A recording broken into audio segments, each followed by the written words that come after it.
Hey, tea sippers.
Hey, tea sippers.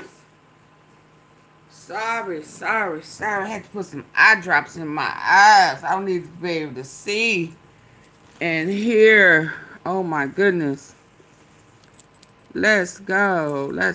So, hey, we gonna tap into her. And there's a couple of other places. I'm gonna start with Trump. If that's okay. And end with her.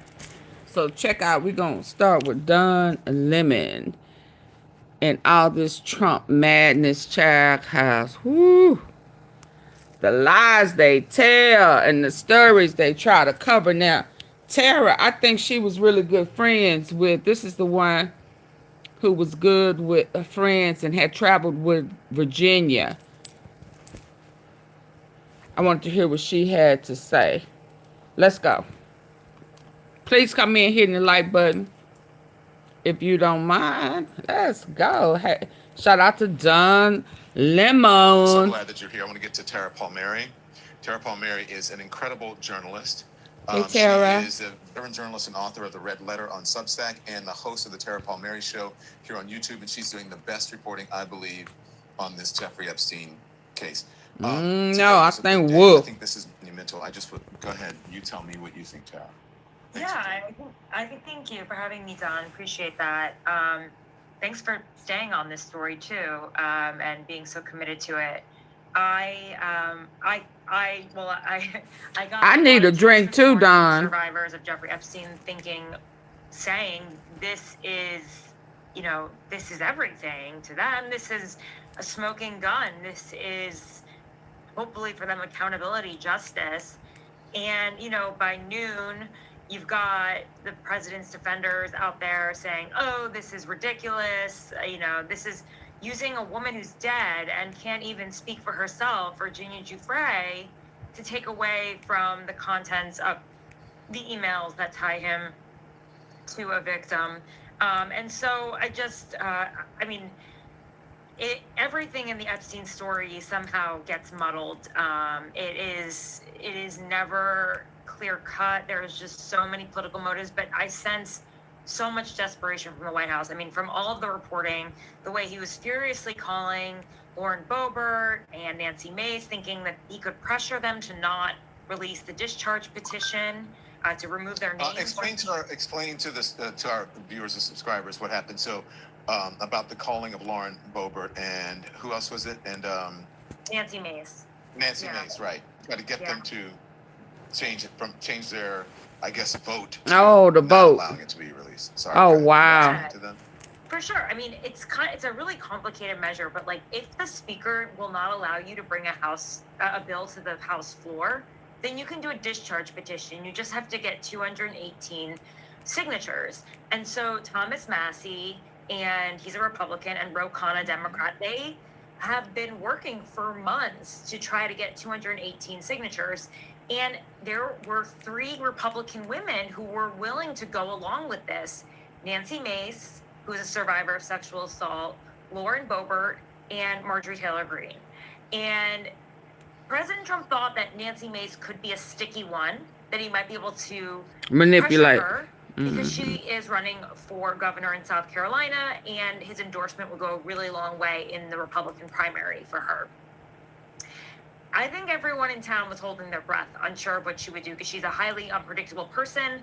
I tried calling her a few times. I know a lot of other reporters tried to reach her, and I think she likes that drama. And she tweeted something out cryptically about Democrats and the files, and it didn't really quite make sense what she was saying.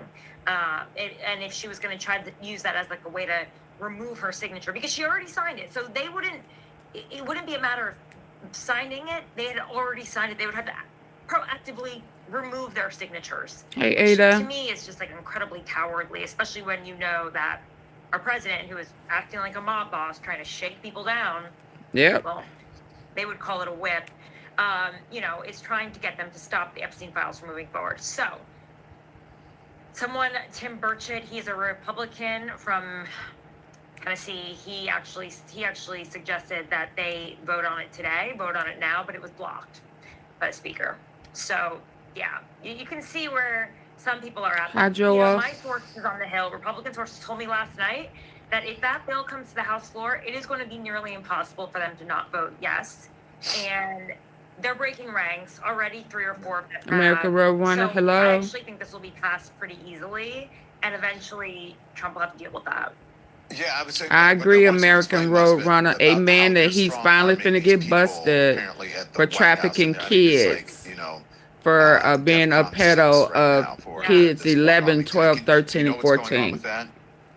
I agree. Amen. That he's about, like, that's the only way they've been able to hopefully, to get exposed. During the shutdown, they were told to go back to their districts and not come back. It's why they were released from the House. It is Trump. Recess early. I mean, these men and women have barely worked this whole summer. They've had a great summer thanks to Speaker Mike Johnson, who's basically just Trump. And Trump, according to the New York Times, jokes to people, I'm both the speaker and the president. That's how much power he knows he can yes, indeed. with this House, with this speaker. And so it is interesting. Yeah, he was all mixed up in all of that human trafficking. You're right. He was all mixed up in it. In fact, Epstein said he taught him the trafficking game. They would be more afraid. So you like pedos? Inflation is so high. The Republicans just had a pretty brutal loss last week, maybe 2 weeks ago now, the midterms. I think they're starting to question whether they should hang their futures on Donald Trump. So there's always politics in all of this. It's not always about justice and doing the right thing. Mm-hmm. But that's been the problem. So what does today mean? Because you've been following this for a long time. You woke up to all of these emails and everything. Were you like, okay, this is big, this is huge? I think that this feels different to me. And why are they in such panic mode and people tweeting about? Oh, he's screaming mad. Asha Rangappa said, why didn't Todd Blanche ask Ghislaine Maxwell all of these questions when he had the opportunity to, when he went to visit her in prison and then moved her? This is what Asha said. Todd Blanche would have had these emails before interviewing Maxwell. Why didn't he question her directly about her exchanges? Why did he not follow up when she said things that were obviously a lie? That shows that was a performance intended to dupe the public and benefit her and Trump. I think that is very clear. Very clear. That this was all a performance to clear President Trump. She said she never saw him do anything inappropriate with any men. And also, why would they clear with any kids? I just don't see what value she had. She wasn't a credible source. She was a perjurer. She'd been charged with perjury. Hey, Naturally in Orleans. Sex trafficker of children, convicted sex trafficker. Why did anyone even care what she had to say? Her reputation, I mean, and they're going to say, oh, okay. It's not that they cared about what she would say. It was offering her a deal to not say, to play dumb, and to downplay it. I mean, when we listened to it, we could hear the person in the background telling her what to say, or what she could respond to and what she shouldn't respond to. And she referenced that it's in the transcript, or it's in the paperwork already. Because she was real quick to say that Chris Tucker flew on the plane and then made contact with him a couple of times. And so she knew what to say and what not to say. And the narrative that they wanted people to grab and run with. And it appeared that day when we heard the leaked transcript of the conversation, they wanted to try to push the Chris Tucker. Yeah. But it was just arranged so that she would agree to not say anything negative about Trump. And if she agreed to that, she would be moved. Yeah, that's what it's about. That's why they wanted to hear from the perjurer. Yep, she said it. He's cleared. Let's keep moving, people. I mean, it was absurd. Yeah. That's what it was about. And it's been glory, hallelujah for her ever since. People, I mean, it was absurd. What? Everything, were you like, okay, this is big, this is huge. I think that this feels different to me. And why are they in such, panic mode? And people tweeting about why, Asha Rangappa said, why didn't Todd Blanche ask Ghislaine Maxwell all of these questions when he had the opportunity to, when he went to visit her in prison and then moved her? This is what Asha said. Todd Blanche would have had these emails before interviewing Maxwell. Why didn't he question her directly about her exchanges? Why did he not follow up when she said things that were obviously a lie? That shows that was a performance intended to dupe the public and benefit her and Trump. I think that is very clear, and that this was all a performance to clear President Trump. She said she never saw him do anything inappropriate with any man. And also, why would they clear what? And let's be clear, one of the kids she wasn't a credible, she was a perjurer. A couple of them were boys. Charged with perjury. She was a sex trafficker of children, convicted sex trafficker. Why did anyone even care what she had to say? Her reputation, I mean, and they're going to say, oh, okay, yep, she said it, he's cleared. Let's keep moving, people. I mean, it was absurd. What next, Tara? I believe that this drip will continue, because this is the worst way to manage a crisis. The stonewalling, the denials, all of it. The don't believe your lying eyes when you see my 50th birthday card to Jeffrey Epstein. It's people are. It's honestly. It's ringing a little bit like Biden, in the sense that when they were saying he's not old, and everyone's like, well, we can see that the guy's old, right? Or they would say Bidenomics, like the economy's great. And that's what Trump's doing now. Even Laura Ingraham was like, come on, the economy's not great, right? He's trying to tell the American people not to believe their own eyes, and it doesn't work. You can't escape it. It's just, this is the reality, and I don't think that he can continue this. This is the one story that has really stuck with him. I think even more so than January 6th, I think it's stuck with him. It's really hard to maintain a presidency while being connected to a global pedophile ring. I don't know how anyone can do that. Yeah, that's hard. Tara tweeted today, a GOP source suggested I call Lauren Boebert or Nancy Mace in the next 15, I guess we meant minutes. Yeah. Yeah, Right. that's okay. Trump has been pressuring them like crazy the last 24 hours, and he would need them both to pull their names off the discharge petition within the next 15 to 30 minutes. I couldn't reach Mace.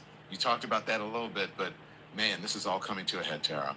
Right. I mean, it was a mad dash. It was a frantic, what, I guess, I don't know how to describe it, but a frantic scramble, you could say, a meltdown inside of the White House to try to get these individual House members to cave. I mean, I've never heard of anything quite like it before, to be honest. Hey, Tara, I know you have some reporting to do, so I want you to go, but before you go, did anything come of this do we know what happened inside this meeting? Oh, with Laura Boebert Yeah. Has a meeting happened? This meeting inside the White House with Pam Bondi and Kash Patel and Todd Blanche? I don't know of the meeting yet. I haven't had the chance to do the reporting on that yet. I've been in back-to-back. I'm working on a piece right now on my newsletter, The Red Letter. Everybody please check it out. It's TaraPalmieri.com, and I've got a YouTube show too, The Tara Palmieri Show at Tara Palmieri. So thank you guys, and I always love coming on with the Don Lemon and the lemon heads, the lemonati. Check out Tara on Substack and check her out on YouTube. Thank you, Tara Palmieri. Keep up the great reporting. Straight out now to Representative Eric Swalwell, who serves California's 14th Congressional District. He has been in Washington and he knows what's going on behind the scenes. So take us there. What does this mean today? Talk to us about this reported strong arming of Republican members of Congress to try to get them not to sign off on this, I guess we call it a resolution.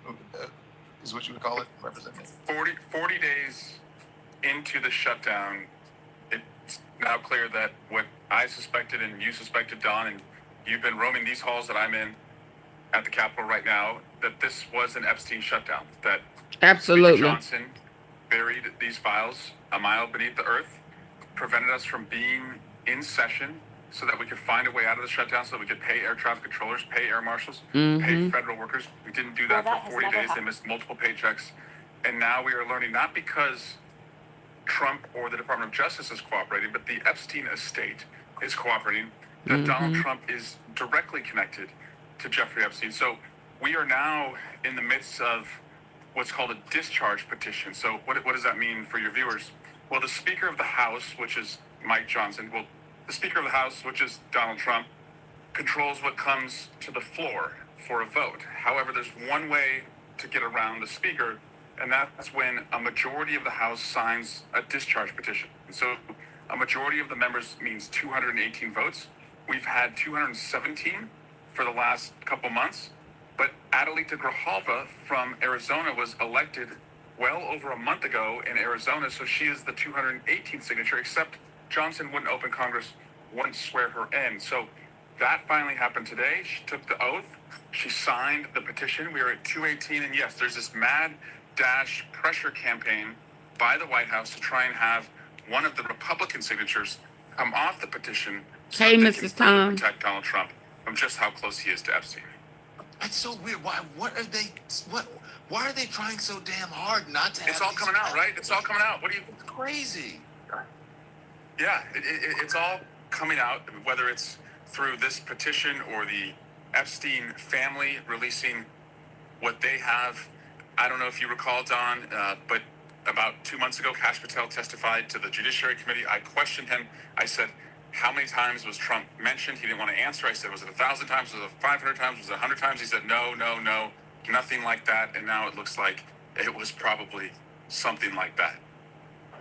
Okay, so you look like you're in the, I hate to say, bowels of Congress. So what is going on right now as it relates to this? Are people upstairs? So what's happening? Yeah, so we're headed to vote right now.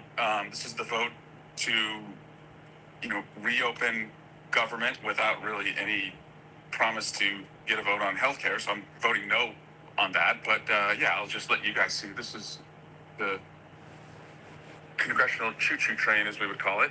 And headed to the floor to vote. But now, under these rules, the Speaker has to bring this up for a vote unless he can get one of these members to wave off. If you're asking me like who is the most likely, I'd tell you it's probably Lauren Boebert. She's the weakest, least mature of those who are on it. But I'll tell you, their supporters are not going to be happy if they do this, because the Epstein files, if this was like a cake, it's like the flour to the cake. It's a main ingredient to the movement. They were promised this for so long that their supporters are not going to welcome that. So by the way, someone in the chat says, look at Eric Swalwell looking like Jack Ballard from, I guess it's from Scandal. That's funny. It's funny. It's my first day back at work after like 50 days, Don. I'm just warming up to it. Yeah. So you can continue to walk if you have to go. We'll take you until as long. So tell us where you're going and yes, I'm going to. What's the field? Going to the floor. Going to the floor. I'll get on the train here. With you. Hey, sir, how are you? Probably look like an intern right now because I don't have my suit and pin on. But the feel is like for Adelita, she was not able to serve her constituents for well over 40 days. She was elected by her constituents, and in this shutdown, when she should have had resources to communicate to them, to help them, she wasn't able to get sworn in. But now she's sworn in. And by the way, if they think that getting Lauren Boebert or someone else off of this is going to save them, there is another election in Houston in just a couple weeks that will bring another Democratic member. So you might as well just do it now. What is Fang Eater? What is that? Are you a troll? We don't troll over here. They like the look. You look more like a human being. We don't troll. We grown people. In a suit the entire time. We'll keep it. That sometimes things cut out. I know. I've been on this choo-choo train and going between the Congress and the office building. Well, Ron, I usually do what's called train takes, where I ride with my colleagues and ask them for their take on something. So this is the first time I've had a journalist on. Okay, so let me hear what they saying over here. Let's hear this one before I go off into... Democrats released more emails showing that Trump knew more about Epstein's abuses than he previously acknowledged. Stunning new emails from the Epstein estate about Donald Trump. Did the president ever spend hours at Jeffrey Epstein's house with a victim? These emails prove absolutely nothing other than the fact that President they don't never answer. As the government shutdown ends, the Epstein scandal grows bigger than ever. You cannot get rid of us. We are not going away. We want transparency. Plus, the apparent White House pressure campaign to kill the discharge petition. Why are White House officials then oh wow, thank you for the latte, in an effort to try and get her to not sign this petition calling for the release of the files? As Congresswoman Grijalva triggers the vote to release the files. That is why I will sign the discharge petition right now to release the Epstein files. When All In starts right now.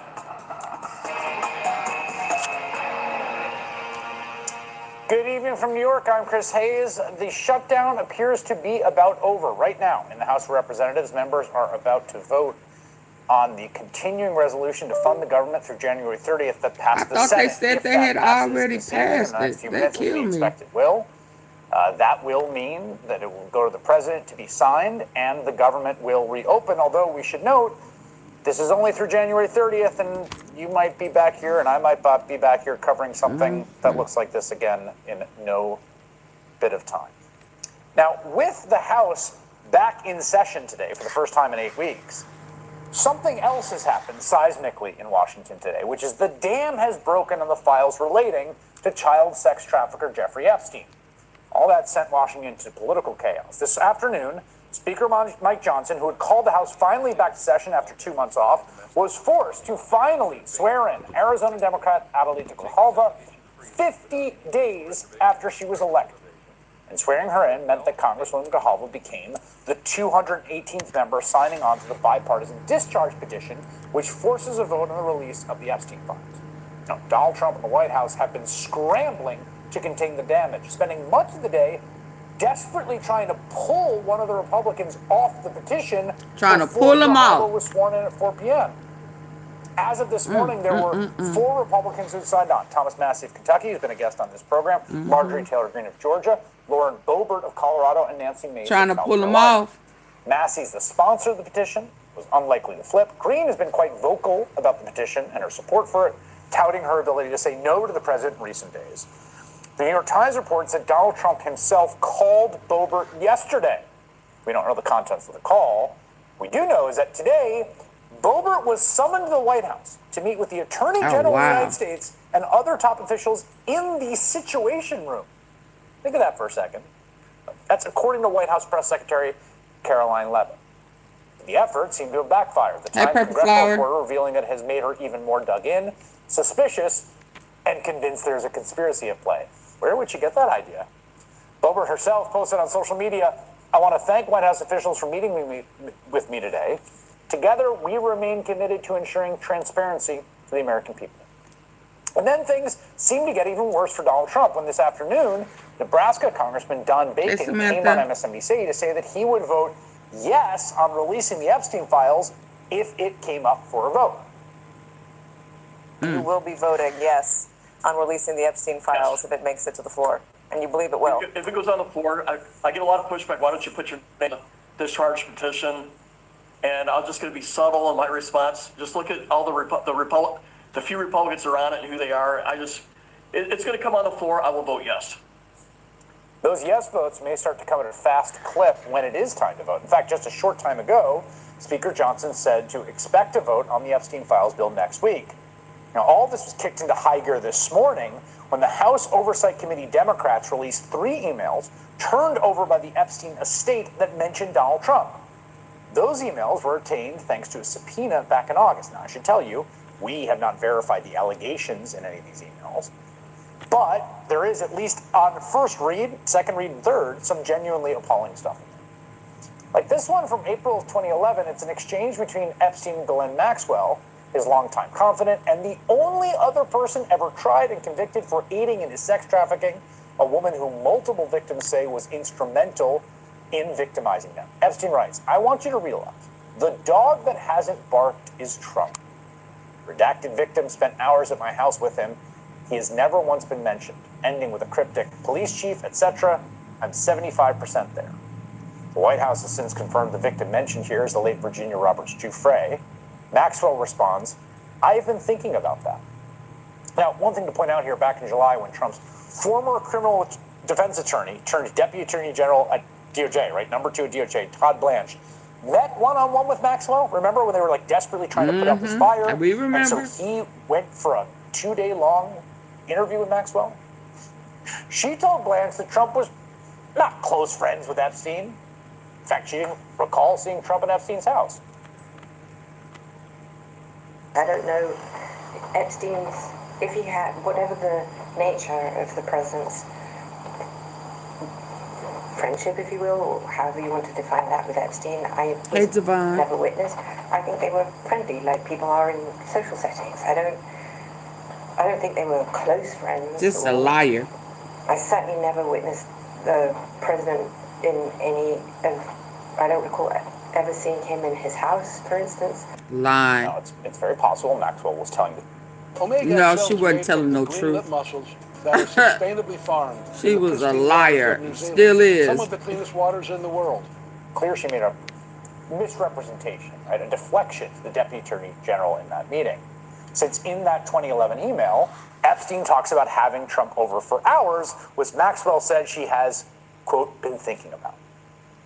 There's also this from the second day of Blanche's meeting with Maxwell about her visiting the spa at Trump's Mar-a-Lago resort. I believe I said that I couldn't think of anybody who I may have asked from Mar-a-Lago, but then I realized that I was, the allegation at least is that I met in Mar-a-Lago, so I felt I needed to address that.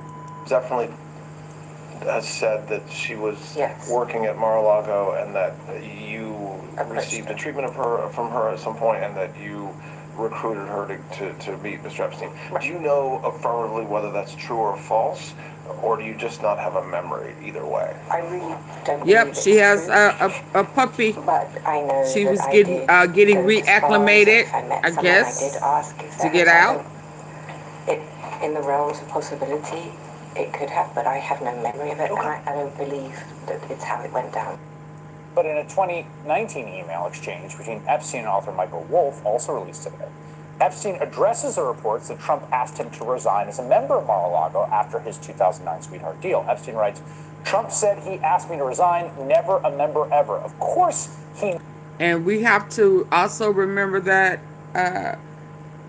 Trump's first term in office, he offered Epstein a job in his cabinet. Let us not forget. Knew about the girls as he asked Ghislaine to stop. Of course he knew about the girls as he asked Ghislaine to stop. What did he know about the girls? Why did he ask her to stop? Ask her to stop? Ask her to stop. Because he knew about the girls.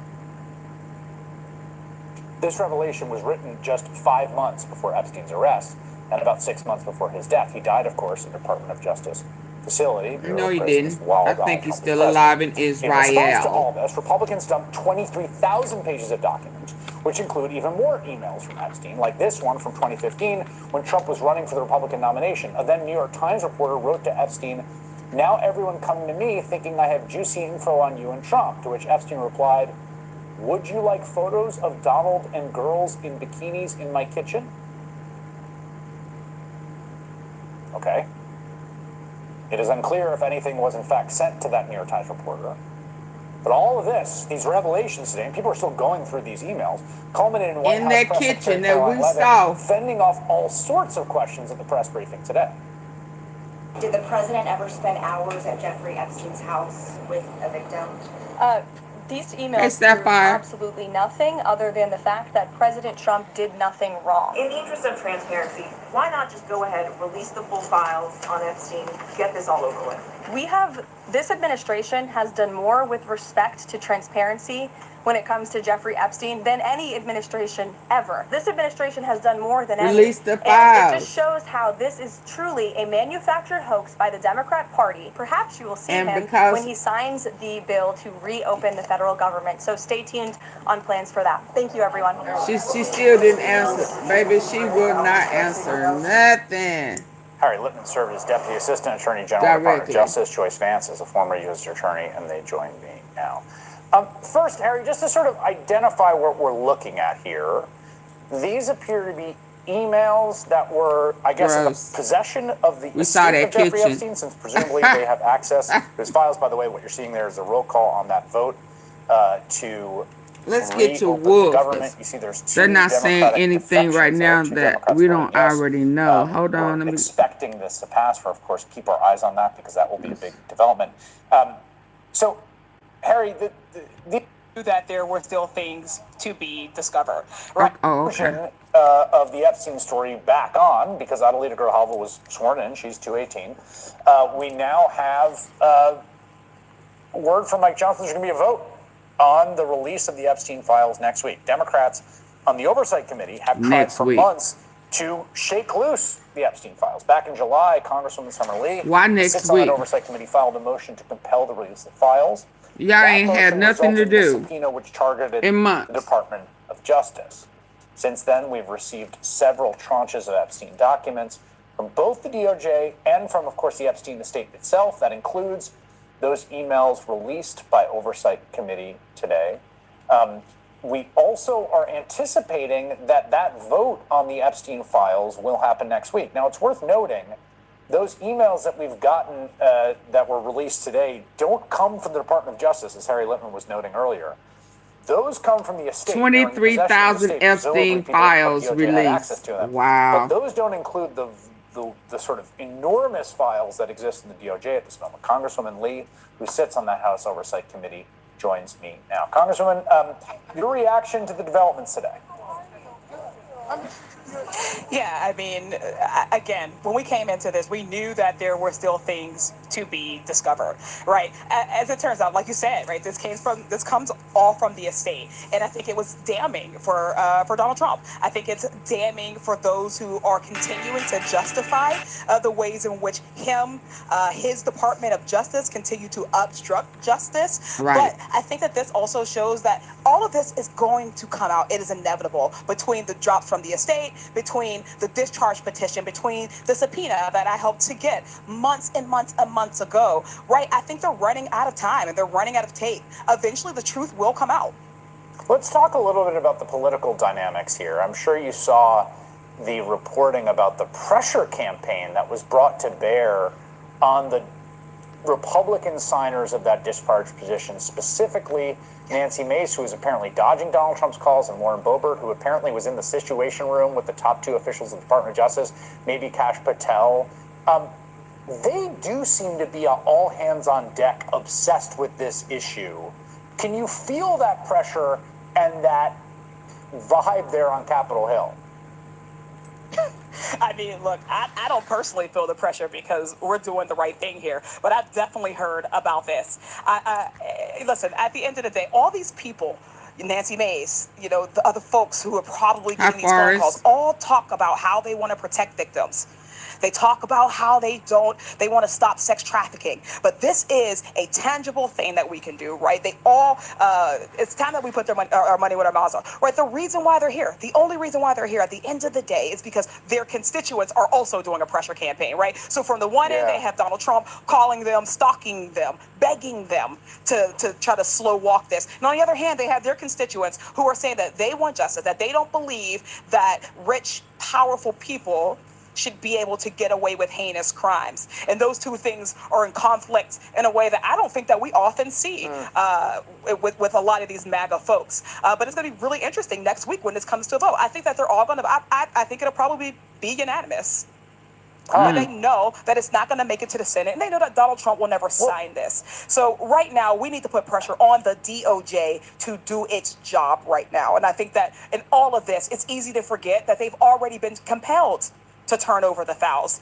This is already legally binding, and they are refusing to do so. Okay, wait, stop right there. So you're saying, I want to make sure I understand this. So what you're saying is, and just so people understand, right, the vote's going to happen next week. It's going to pass. I think, that's the whole point of getting 218 in the discharge position, but there's probably going to be a huge amount of Republican defections. You're saying maybe it'll be everyone. That the files at issue, you're saying that there's already, why does DOJ already have to turn them over and hasn't yet? Yeah. Because of the subpoena? Yeah, so way back in, July, I don't want to say way back, right? This has been ongoing for decades, but back in July, right, back in our subcommittee, we filed a motion to subpoena the full, complete, unredacted, but for the victim, those files. That passed. It was then signed by Comer, who is the chairman of the Oversight Committee, and that was then turned over to Trump's DOJ. That is a legal subpoena, right? So every day that they do not, give us these files, which is what the subpoena called for, right? They are obstructing justice. They are obstructing our oversight responsibilities and duties. This already happened, right? The discharge petition is important because it's going to get people on the record. The American public wants to know who is a yes and who is a no for joining in the obstruction. They want to know who believes in protecting the victims of sex trafficking, especially child sex trafficking. But at the end of the day, the DOJ is already being compelled. They could have given us these files months ago. They were supposed to. Now they've used, there are too many. We have to release them in tranches. They've used, I'm sure, the shutdown. Well, all of that is over now. They could give it to us tomorrow.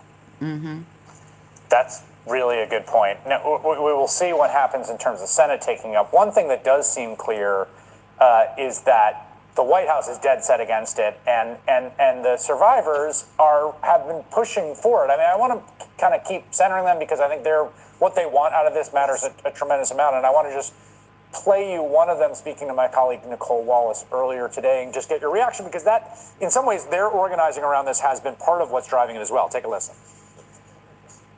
We could not face our abuser when we were 13, 14, 15, and 16 years old. As a child, we were being intimidated. Oh, thank you. We are now grown women that are coming together to fight for those children. And so I would just like to see everybody come together and realize you're coming together for children, not our adult selves. Right, because they are still the girls at the age. Those sort of testimonies strike me as part of the reason that if you're right, it's going to be unanimous, that it's going to be unanimous. That is going to be a gnarly vote to vote no on next week. It will, but I mean, keep in mind, these women have been seeking justice for some time. They came here and they spoke to us, some of them, and Speaker Johnson was there. And that didn't light a fire underneath him. He still slow walked this. So at the end of the day, it's so important to remember, just listening to that, how incredibly courageous it is for these women. I've said it before, and I know many others have made the point, but these women are going up against the most powerful entities, the most powerful individuals, and in some instances, the country and other, elected or royal figures in other countries. This is dangerous. This is a dangerous endeavor. So it's so important that we do not drop the ball here, that when they come forward, they are trying to give permission to survivors, maybe not of Epstein, but survivors of sexual abuse, of sex trafficking. And if we are not able to give them justice right now, it sends a message to other survivors, other victims, that they shouldn't come forward because it'll be too dangerous, because they may lose their jobs, their livelihood, or even their lives. So that's why we are carried. This is why we are going so hard for them right now. You just mentioned the kind of forces that are arrayed against them, right? And many of them have spoken about this, and they've spoken about Ghislaine Maxwell saying we know all these famous and powerful people. And one of the things that comes out in these emails as we're going through them today is like, he really is pretty connected. I mean, you got former Prime Minister of Israel, you've got people sending him like randomly, like, here's the peace deal the Yemeni rebels are interested in. Can you pass this along? You've got one of the former president of Harvard, Larry Summers, riffing about woke cancel culture, being too hard on predatory men in an email to his pal, Jeffrey Epstein. It certainly seems to kind of confirm like a lot of people's conceptions about where this guy was in the power structure. It's remarkable, right? This is such an insidious web. And then you do kind of have to ask yourself, here we have presidents, prime ministers, royalty, and it's like, who is this man? And how does he even have the access to all of these important, powerful figures and power players? But there he was, right in the middle of it. So many people knew. It's just so clear between the birthday book, between the emails, between all of the rest of the documents that have, been in the file, some that have already come out. It's so clear that so many people watched this go down, and so few said anything at all. And it makes you think, right? If this is all happening, right out in Mar-a-Lago, right in broad daylight, what else is happening? And how many other powerful people are getting away with crimes of this magnitude right beneath our, right underneath us? Congresswoman Summer Lee of Pennsylvania, thanks for your time tonight. A lot of people. We're going to take a very quick... Okay, yeah, I'm going to move on. I want to hear what Michael Wolff is talking about tonight, since he brought on some of this heat.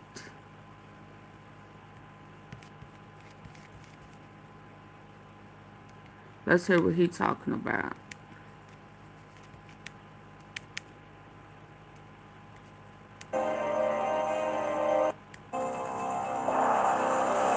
Donald Trump, and I've gone through this with Epstein deep into the background. I'm the person who sees this elemental story. Donald Trump, and I've gone through this with Epstein deep into the background. Donald Trump is the best friend of, evil. I mean, he is the best friend of a deeply, deeply diabolical person. Well, I'm going to say I've known you for a long time. As we've often mentioned, we've known each other 25 years, and I was shocked by some of these emails. And I want to read one in particular that I was like, wow.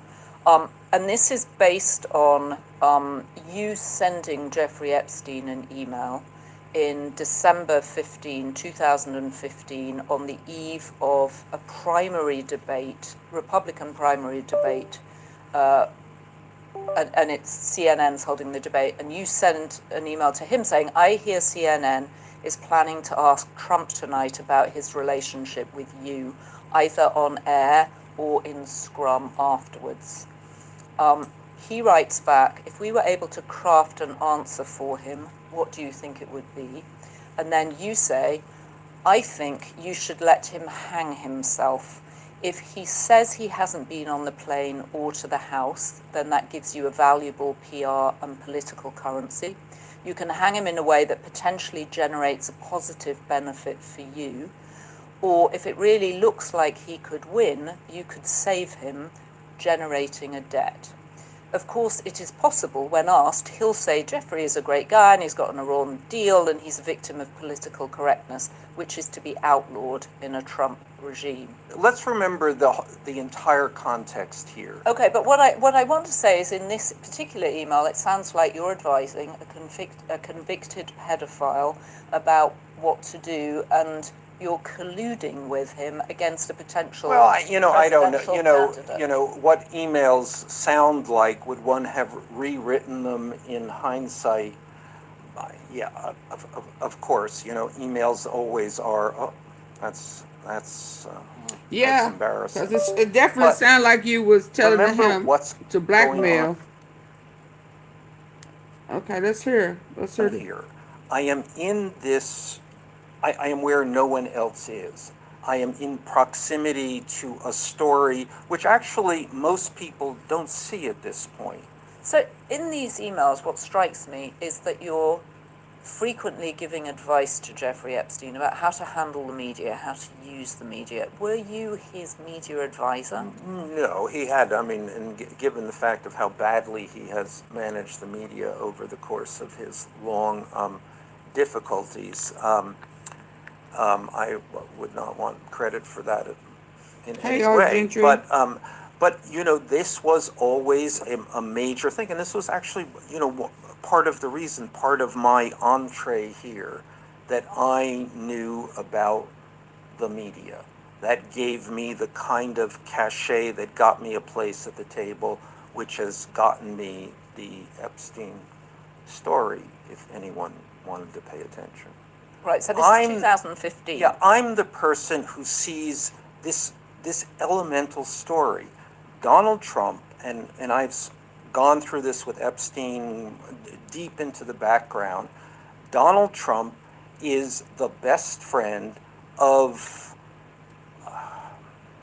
evil. He is the best friend of a deeply, deeply diabolical person.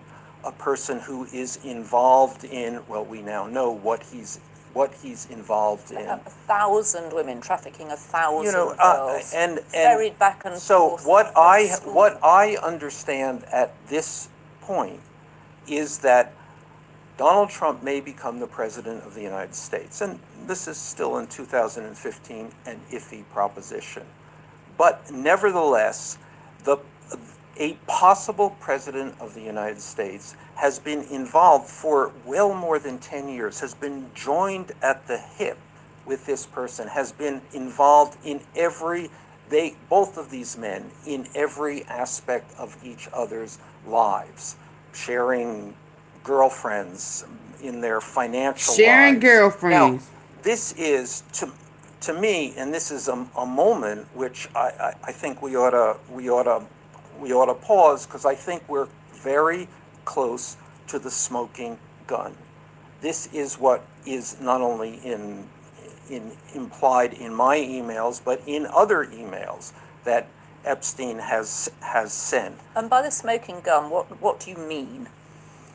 Well, the relationship, and remember, Donald Trump has denied this relationship. Oh, Epstein, passed them in the hall. Well, he's calling it a democratic hoax again. He just which of course he will. He's called it again and again. Everything is a hoax. Everything in his life he doesn't like is a hoax. But the smoking gun is obviously, has Donald Trump been involved with Jeffrey Epstein and underage girls? Did Donald Trump know about Jeffrey Epstein's, that the underage girls in and out of Epstein's house? Now, I have spoken here and in many other places about the photographs that I have seen, and Epstein in one of these emails confirms or says Trump knew about the girls, and he damn well did. I have seen the pictures of the girls, again, a dozen snapshots, 3 of which I vividly remember, 2 with topless girls sitting on Donald Trump's lap. Okay, there's another one I wanted to read to you here, which was came out in October of 2016, so just before he was being elected. There's an opportunity to come forward this week and talk about Trump in such a way that could garner you great sympathy and help finish him. Hey, Naturally Norlands. You know, one of the things that I was focused on is trying to get Epstein to come forward. Why don't you go public with these pictures? Why don't you go public? Let me help you go public in telling your story about Donald Trump. I mean, I saw then, as I have continued to see and see every day now, that Donald Trump was unfit to be the president of the United States. So Blue Sky and X and social media is full of journalists just saying this is completely unacceptable, this is not how you speak to a source, this is not what journalism is. Well, these are not people who have written the kind of books that I have written, and you know, and I often make the distinction between journalists who do what they do, daily reporters, working for organizations, working within a very prescribed set of rules, and what I do. I mean, I'm a writer who manages to make relationships that let me tell a story in the ways that the New York Times or other very reputable journalistic organizations are unable to tell. I mean, I am the journalist who got into the Trump White House in those first months, for 7 months actually. Oh, okay. I sat there and was able to write a book, that's my book, Fire and Fury, which was, I think made a substantial contribution to understanding what was going on and the utter uniqueness and out of controlness of the first Trump White House. I did the same, my biography of Rupert Murdoch. Somehow I was the only journalist not in his employ who has ever spent an enormous amount of time. Mrs. Tom, you want to entertain the cult follower? And what do you and the emails, but Nola, I just want to make the point that if you saw the emails that I shared with Rupert Murdoch, I would be embarrassed about them. But I was able to write Tom, the book that no one has been able to write, and the book also that you want to entertain the cult follower? That because the Kool-Aid drinker? And certainly Rupert Murdoch is a perfect example. You go in, you spend an inordinate amount of time with them, and they believe that you are on their side. Okay. Do you basically go in and sort of suck up to them and well, let me ask the question in a friendlier way. Am I acting? Am I play acting? Right. Are you pretending? Am I playing a role? And the answer is yes. I mean, that's how we lying and the paperwork documents coming out. Boy, bye. Ooh, stop drinking the Kool-Aid. Lord have mercy. Is it that good? That's what a journalist, a writer in that situation does. If you want to stay, if you want to be invited back the next day and the next day and the next day, yes. So the point is not what you say, but what you write, the story you tell, and and that's always the now. thing I'm gonna say this about the message that he said to him back in the day. It really sounded like that he was telling Epstein to blackmail, Trump.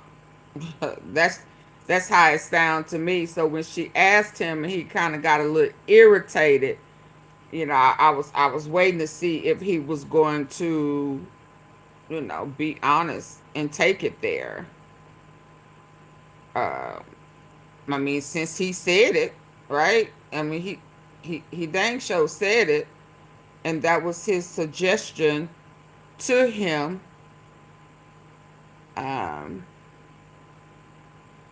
But he's not something else, because I'm finna get ready to move over on over to Candace. I just saw, oh boy, I'd like to hear his point of view. Then I'm going to Candace. So bear with me. I just wanted to see if he was going to go there. Or knowledge of Jeffrey Epstein's sex trafficking tonight, and eventually my right as only he can, using the powers of the presidency. So if you're a small country who Donald Trump has threatened to invade, tomorrow could be the day. Oh, yeah. Because he needs to get this subject changed away Absolutely. from those Jeffrey Epstein emails about him. That is such a good warning. No one likes playing Battleship like a little boy more than that man, and that is a good warning to people out there to get a good night's he sleep. may not get. He may not release the rest of the snap. Yeah, we'll see. I'm going to go home and get sleep now after I listen to your A block. You better. Thanks, Jen. Thanks, Lawrence. Thank you. If you're in a mood to thank someone, thank Amy Schuster. That is what I would have told our first guest tonight before he tweeted this at 9:56 a.m. The only reason these emails are out is Lawrence had the survivors' lawyers on who gave me the tip to subpoena the estate. Sure did. Why did Justice or the FBI not get and release these? Carson Rocana was booked. I remember the day that attorney absolutely gave that suggestion and told Mr. O'Donnell that the estate would provide it. And but what we didn't know at that time was that Donald Trump had also gave that same attorney assistance in helping him in his lawsuit against Epstein. Yeah, we found that out later when he said he don't even know why Donald Trump is playing like this, because he gave him information against Epstein. So he for dang sure know. So yes, it was the same guy, and he absolutely did. On this program on July 23rd of this year. Sure did. Not get and release these. Carson Rocana was booked on this program on July 23rd of this year. He followed that night an appearance by attorney Brad Edwards, who revealed in our discussion that the way for Congress to obtain a massive trove of information about Jeffrey Epstein would be to subpoena Jeffrey Epstein's estate. Brad Edwards said that he knows the attorneys handling the Epstein estate, and he is sure that they would immediately comply with such a subpoena. And he sure did. Right. Brad Edwards was booked on this program that night by Amy Schuster, whose job is to find us the best lineup of guests possible for this program. So shout out to Amy. Does it every night, without ever checking with me. I usually have no input on the guests. The words I say here are mine. What you hear from me on this program comes from me. I write the scripts, but that's just one piece of a program like this. Melissa Ryerson, for the last several years, has been deciding what the shape of this program should be. She has a much better command of the news landscape than I do every day, and she suggests what we should be covering, and she's always right. And only then do I apply my thinking to what we're going to present to you tonight, and eventually my writing of what we will present to you tonight. But having Brad Edwards, who is an attorney for hundreds of the survivors of Jeffrey Epstein, join us on this program that night was Amy Schuster's idea, and telling us about sending a subpoena to the Epstein estate was Brad Edwards' idea, announced right here on this program. I didn't think that up. I never would have thought of that. And so, yes, Congress issued the subpoena that produced these emails because Brad Edwards suggested that they do that on this program, and Congressman Rocana, who was the next guest on this program that night, immediately said on television that night that he would take up that suggestion. And then he helped lead the charge for the subpoena issued by the House, a Republican-controlled House.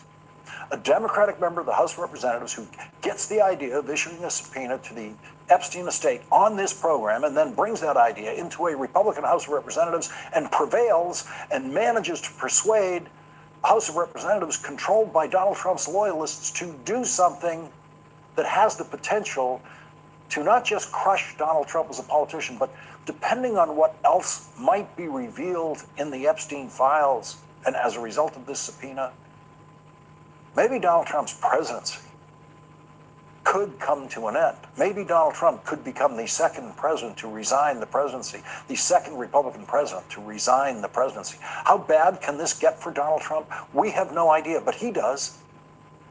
Donald Trump knows exactly how bad it can get because he knows everything about his relationship with Jeffrey Epstein. He knows everything that is or might be in the Epstein files or in the possession of the Epstein estate that could be damaging to him. He knows. And we see the way he's behaving about this. This might be the worst of it. What we've discovered in Jeffrey Epstein's emails today might just be the worst of it. And if it is, then Donald Trump can probably survive this. But Donald Trump himself is making an all-out effort to stop the release of the Epstein files after these emails were released today. Donald Trump has made the judgment that what remains hidden in the Epstein files must never be seen by anyone.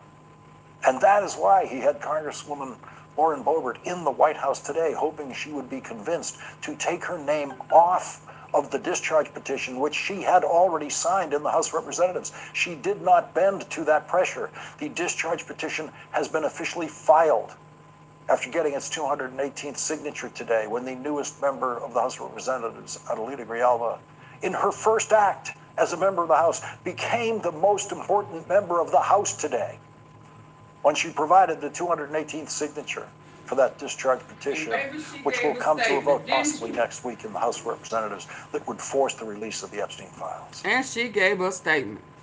J.D. Vance is doing exactly what Gerald Ford did while the Nixon presidency was sinking and Richard Nixon was under increasing pressure over several months that led to his resignation.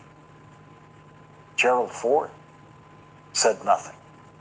When things were the darkest for President Richard Nixon, Vice President Gerald Ford said nothing. And when Richard Nixon resigned the presidency, Vice President Ford said, "Our long national nightmare is over." Tonight, J.D. Vance is silent. Tonight, J.D. Vance is Gerald Ford. Gerald Ford said nothing about Richard. So my dream website would be just really simple. Like, here's what we offer, here's our pricing, maybe some sexy, spicy photos to be like, yes, I want to be a part of this. Click, sign up, they're in here. That would be really nice. Silence. Hey, Cynthia. But what is J.D. Vance supposed to say tonight when he reads an email written by Jeffrey Epstein during the Trump presidency in 2019, 6 months before Jeffrey Epstein's second arrest, saying, quote, "Of course he knew about the girls," meaning Donald Trump. Of course he did. Donald Trump has always denied That's how any he was involvement able in to or snitch. knowledge of Jeffrey Epstein's sex trafficking and raping of children. And the Washington Post is reporting that one of Jeffrey Epstein's emails says Donald Trump never got a massage. Donald Trump wasn't involved, according to this email. The email written by Jeffrey Epstein says, "Trump knew of it and came to my house many times during that period." Epstein wrote in an email to himself on February 1st, 2019, the Washington Post is reporting, several months before he was arrested on trafficking charges and killed himself in jail, he never got a massage.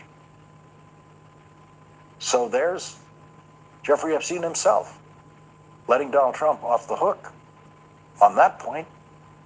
But Donald Trump's always insisted he never knew anything that Jeffrey Epstein was up to.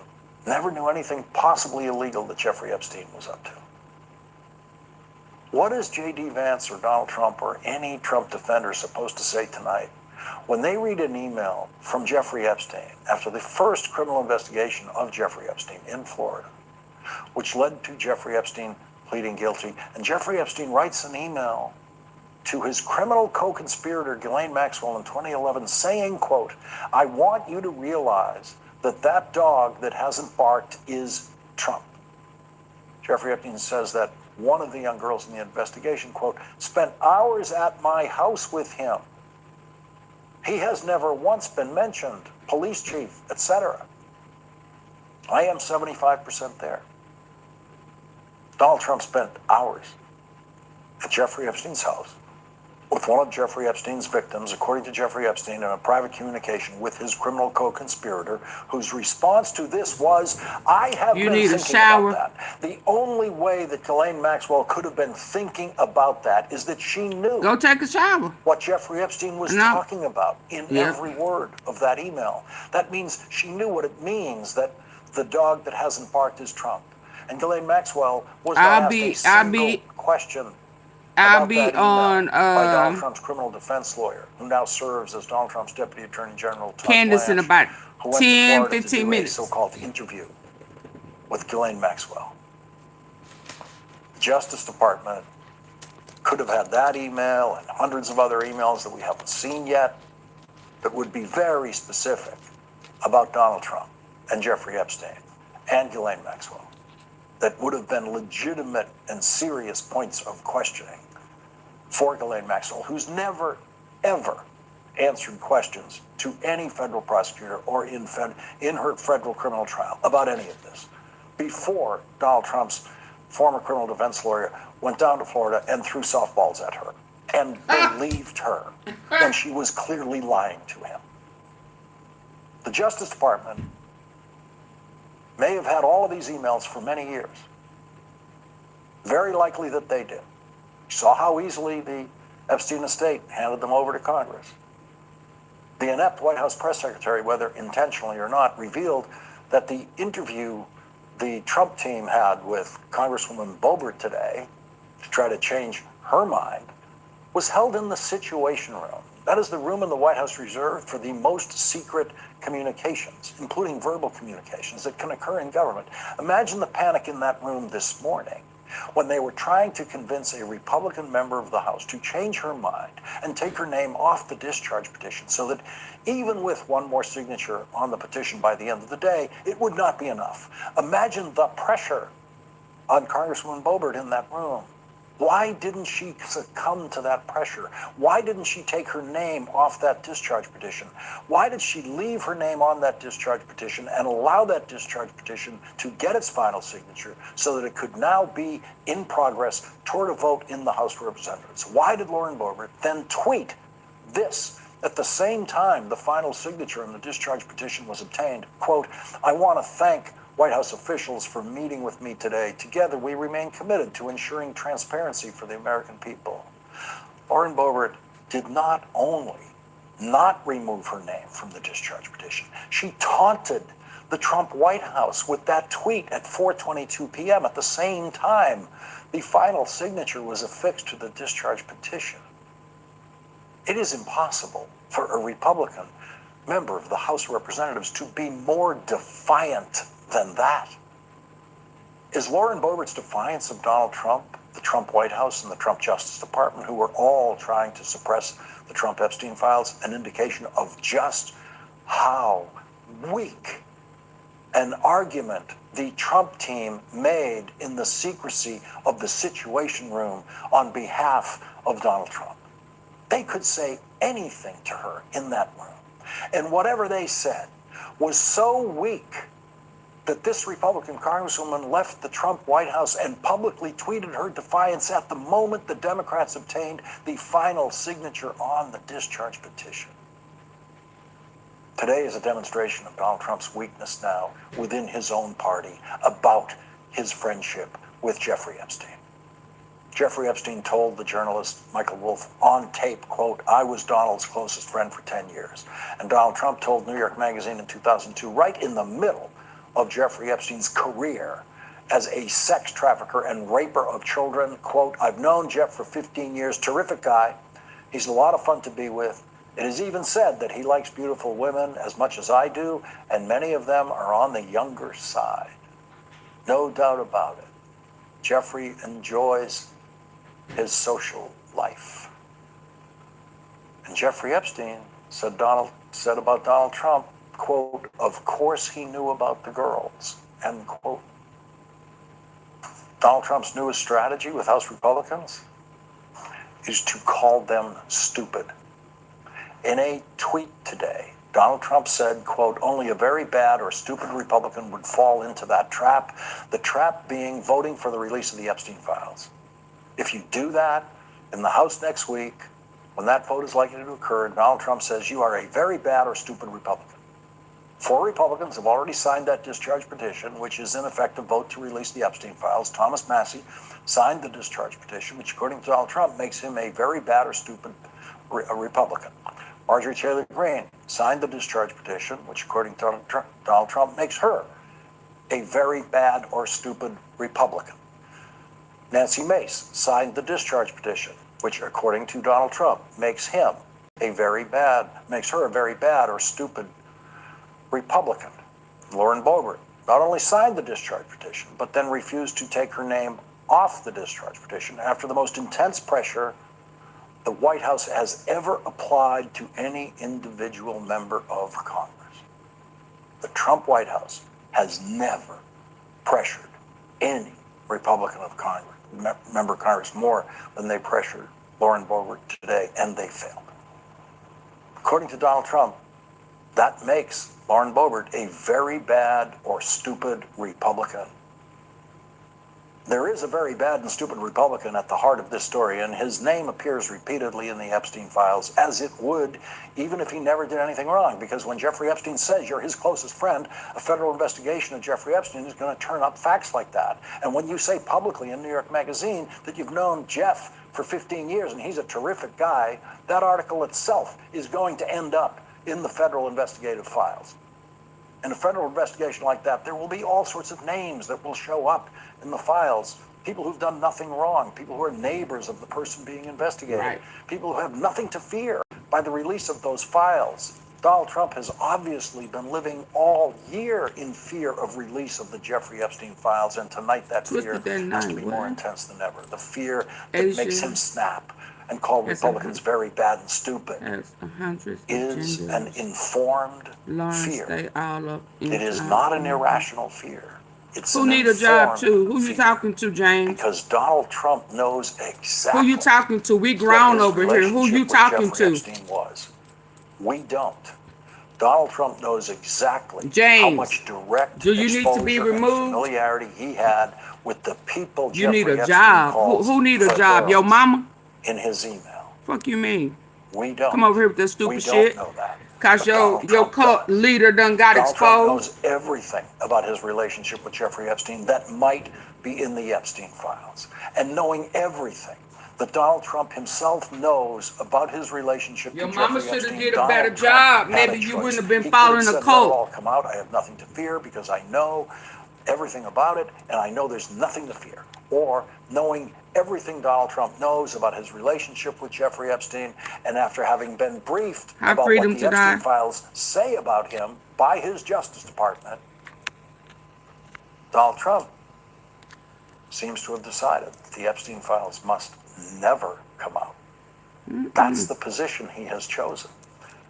And if it do, we dumb. He not dumb for doing it. We dumb for exposing it. After the dog barked, release the Epstein files. I agree, Sonny. Bad and stupid at 2:03 p.m. today.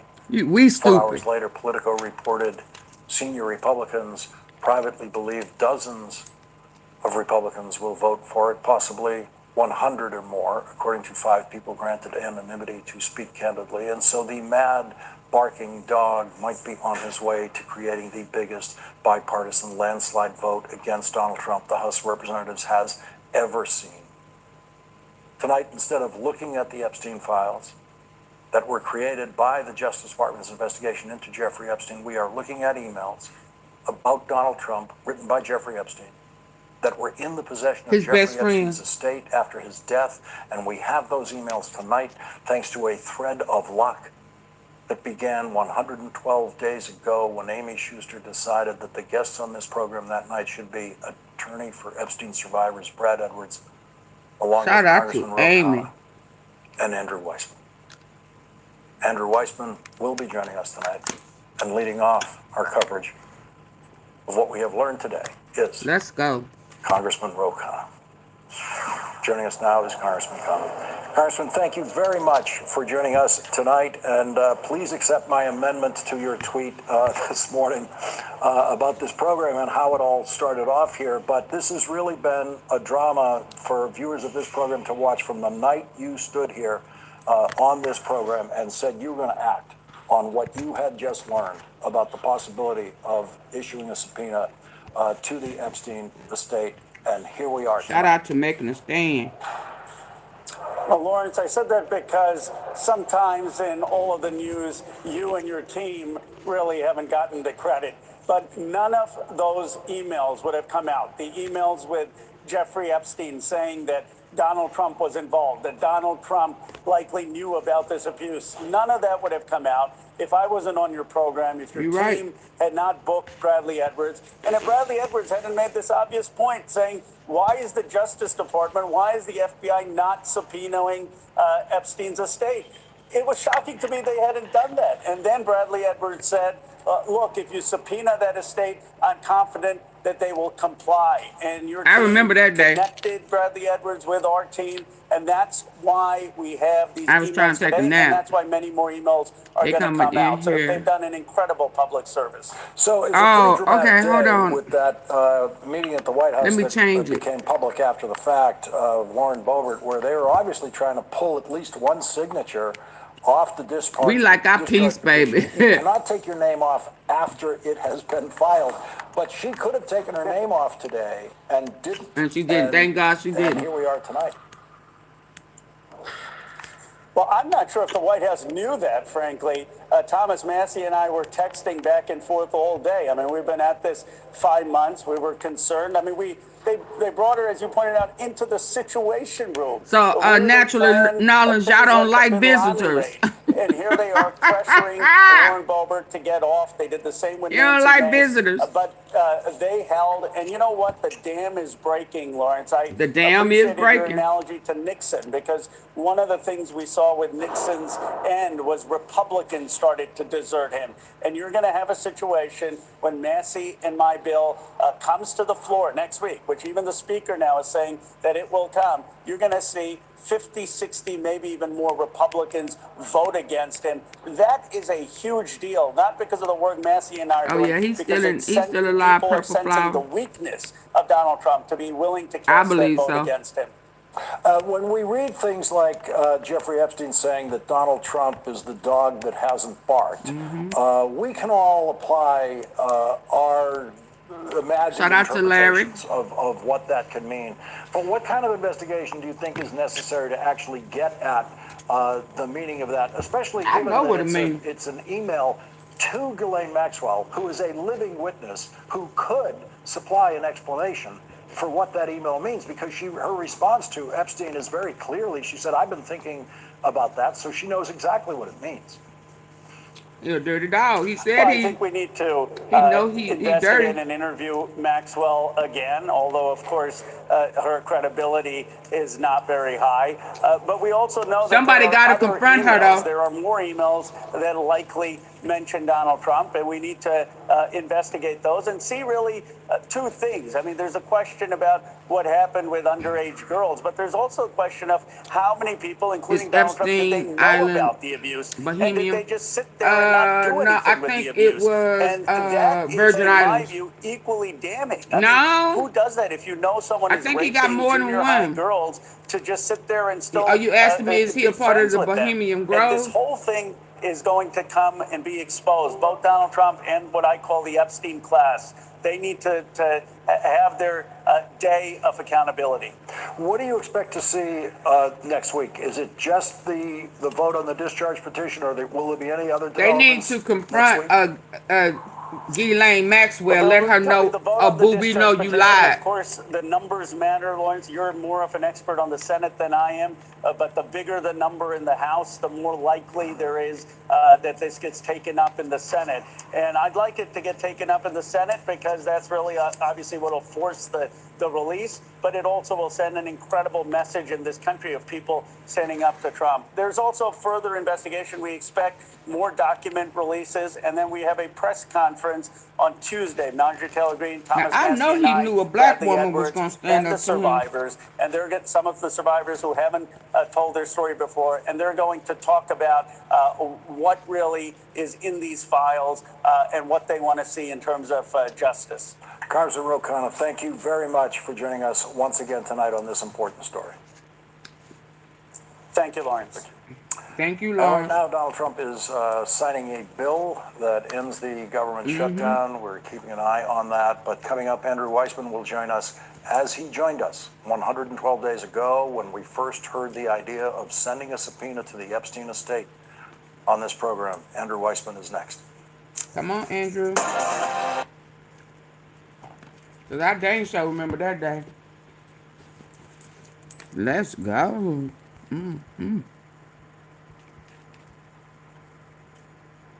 I wish I could go to the Bryan, Texas, and sit down with her, let her know, Heifer, you lied. Put that damn dog down. You lied. And then got up and left quickly without Who left quickly? The bill signing at the White House took place during the commercial break. It just took minutes. Donald Trump then said to the assembled press, I'm sure you have questions, and then got up and left quickly without taking a single question. That's how afraid Donald Trump is tonight to be confronted with a single question about the emails released today about Jeffrey Epstein talking about Donald Trump. The Attorney General of the United States went to the White House Situation Room today to try to convince a relatively powerless Republican member of the House of Representatives, Lauren Boebert, You was bold enough to call people about supporting the slow release and of the Epstein stupid. files. And the Attorney General, accompanied by Donald Trump's former criminal defense lawyer, now Donald Trump's Deputy Attorney General, Todd Blanche, failed in their mission to force Lauren Boebert to change her position. If you're trying to imagine just how weak the Attorney General's presentation was in that room in her defense of Donald Trump, here's the Attorney General, unable to answer a very simple question about what she has seen in the Epstein files. There's been public reporting that Jeffrey Epstein showed people photos of President Trump with half-naked young women.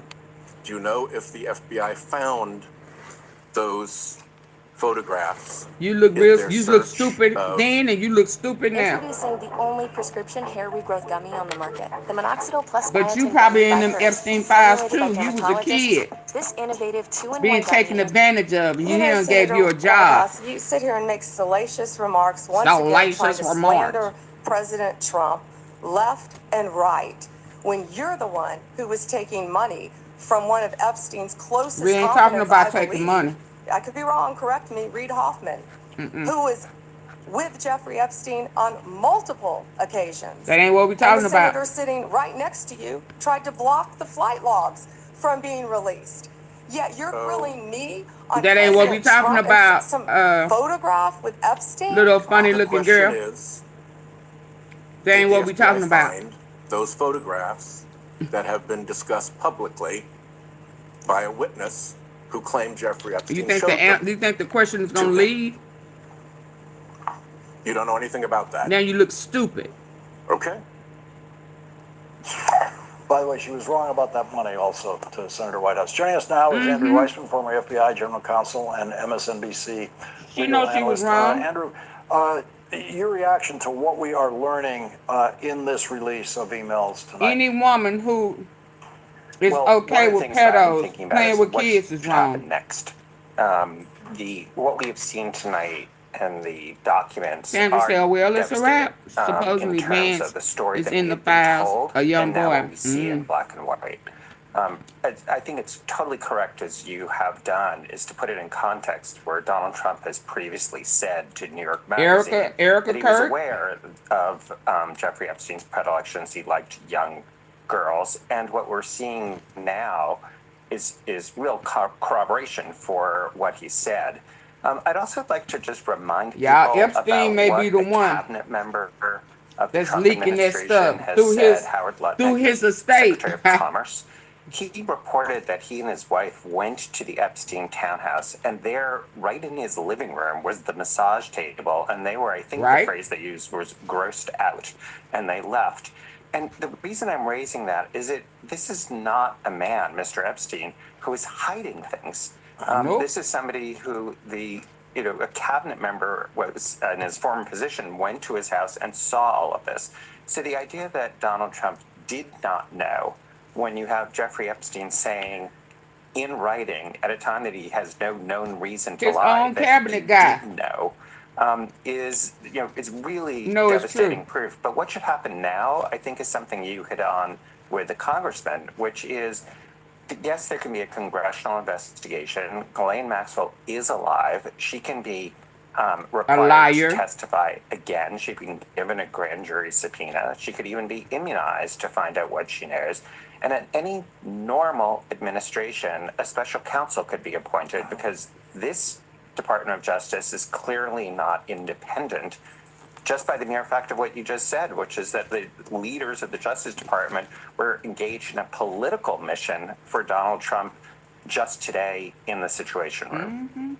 And they know what's in the Epstein files. The Attorney General, the Deputy Attorney General, they know what's in the Epstein files. They have decided it is hugely important to Donald Trump that the Epstein files never come up.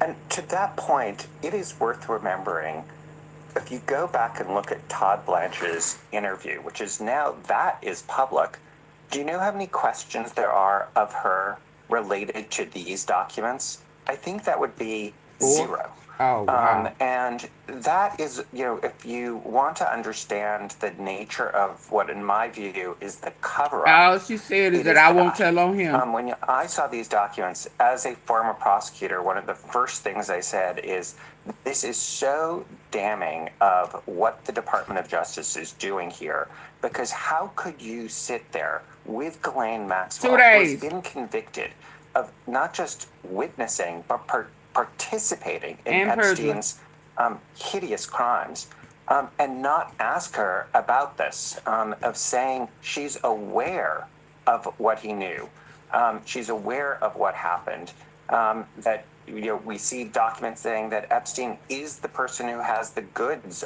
on Donald Trump. How can you not ask about that and just instead listen to her lying and then give her a benefit because she's sitting in a camp now with, as the New York Times has reported, all sorts of privileges? And then reportedly come back telling people that he believes her. He actually believed Ghislaine Maxwell. Yes, I mean, look, it is truly incredible, but what it tells you is how far we are from the Biden administration, where special counsels were appointed for Joe Biden himself, for Hunter Biden. You had the idea that they understood what the role of the department is and what a conflict is. Here, you really do have people acting both in a political capacity and still acting as the personal counsel for the president. And we really should not normalize that. And it is a reason why you need to have a special counsel looking at this, because no one else is going to get at what is it that, in fact, Ghislaine Maxwell and people she spoke to and emails and documents that may exist that we don't know about are available to unravel what happened here and to explain why is the White House so afraid of releasing the rest of the documents. We're going to later in the hour go through line-by-line analysis of these emails today with an expert on the Epstein investigation, who's actually written a book about the Epstein investigation. But Andrew, if you can hold on, I'd like to squeeze in a commercial break, they did. And we'll be back with more after this break with Andrew Weissman. The ones who didn't want to be exposed. Remember, there was some who didn't care. Okay, that's it. I think. She says, talking about Donald Trump, I don't recall ever seeing him in his house. Meaning, I don't recall ever seeing Donald Trump in Jeffrey Epstein's house. Lies. In Jeffrey Epstein's own email to Ghislaine Maxwell in 2011, he talks about Donald Trump having spent hours at my house with one of the actual victims. That victim spent hours at my house with him. meaning Trump. No, to Chris, which it's Ghislaine not. Maxwell says, I have been thinking about that. It is a fair interpretation of that exchange that Ghislaine Maxwell Knew that he had been in the thinking house about those hours Donald Trump spent at Jeffrey Epstein's house with that girl, with that victim of Jeffrey Epstein. So, does that in and of itself mean that she lied? Hey, Chris, can you put out questions on super chats and super stickers, email please? Itself doesn't say that Ghislaine Maxwell was present when that was happening. When I support the platform, emails, I'll be happy to tell you. Offer for super chat or super sticker to go back over key parts of her interview. What it suggested to me was that there was just be respectful. Just show some support of her answers between her and her counsel. I'm not saying her counsel hey, Larry, thought that was coaching her to lie. If that's the support you want to provide, where he may have believed what she was saying, but it seemed really careful in terms of trying to have her avoid actually. You've never sent a super chat or a super sticker. Hit those the dollar sign, the little box that has a dollar sign at the bottom. Hit that icon and it says super chat. Thank you. I hope you hit the like button, Larry. To misleading because it's so danced around things that we now know. And to me, it highlighted it's not to blame the defense counsel and her. It's the job of Todd Blanche, the number 2 in the Justice Department, to press her with better questions and to confront her with these documents. So if she had said that in the deposition, any good prosecutor would have shown that document and said, well, are you saying that you were not there? You were never there? And explain it. None of that happened. And that tells you everything about this administration. To me, that's sort of it's not just the Epstein documents themselves. It tells you everything about the corruption that is going on between the White House and the Department of Justice in terms of the rule of law. So with Donald Trump, you can analyze what he says and you can analyze what he doesn't say. And some of the most interesting moments with Donald Trump are his silences. And tonight he was silent. He had a public bill signing. Awesome. Love that. Opportunities to talk to the reporters, as he usually likes to do, and just tell them lies in response to their questions. But tonight, he walked away from them without taking a single question, knowing that every single question would have been about Jeffrey Epstein's emails today, released today, about Donald Trump. What does that kind of silence? I don't remember the bailout. Like this, you had a different last name. In the law, you changed your name up a little. Doctrine where silence when you would normally speak is something that you obviously go to a jury and you say, well, why isn't the person explaining it? Obviously, there are situations where you have a Fifth Amendment right not to testify, but that's not the situation we're in here. Here you have the situation where he knows, in my view, that he's just going to put more fuel into this story by saying something, and if it's not carefully scripted, he's going to and I think he knows Epstein is still alive. That's just my opinion right now. That's just my opinion. I think they staged all of that. I think he's over in Israel. Still operating, still working. Why else would he still have an active account with money being deposited in it? And there is no beneficiary. I mean, who gets the money? His estate? Okay. How is it still alive? Is somebody funneling money through the account? Exactly. He over there with Charlie Kirk, where Cattell told Charlie Kirk he would see him. Valhalla. Okay. You feel me? Himself in worse trouble because we've already seen statements that he has made that seem completely belied by the documents that we have. So saying that I just had no idea what Jeffrey Man, I love my Epstein tea was up sipper. to I can is show something tell that the is ones just who've been paying contradicted by attention. not just what we've seen today, but some of Donald Trump's own prior statements. And so to me, that is why you're seeing this sort of silence on the part of the White House. And to be clear, the efforts to get and there's a Congress possibility to back that off. those kids that he has played with, may be working for him now, because all of them are in a position that they're not qualified for, right? And every last one of them would do whatever he wants him to do, he wants them to do, and that they already been groomed. I mean, that's why we watched that lady the other day said that she has been groomed for the elite since she was, what, 6?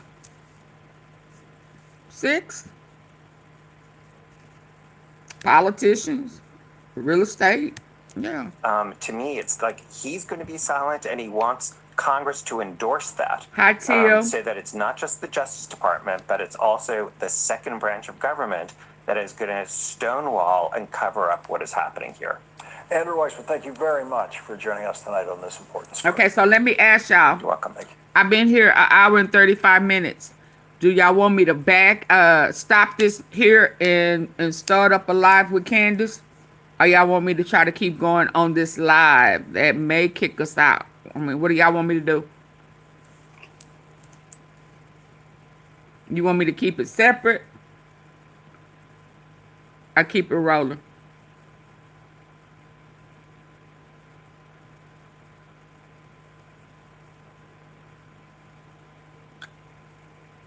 What time is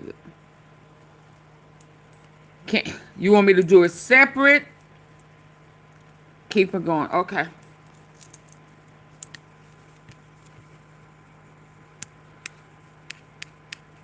Now, it's about an hour or so. Okay, let's go. You see, AunTeaFee, we done did this longer.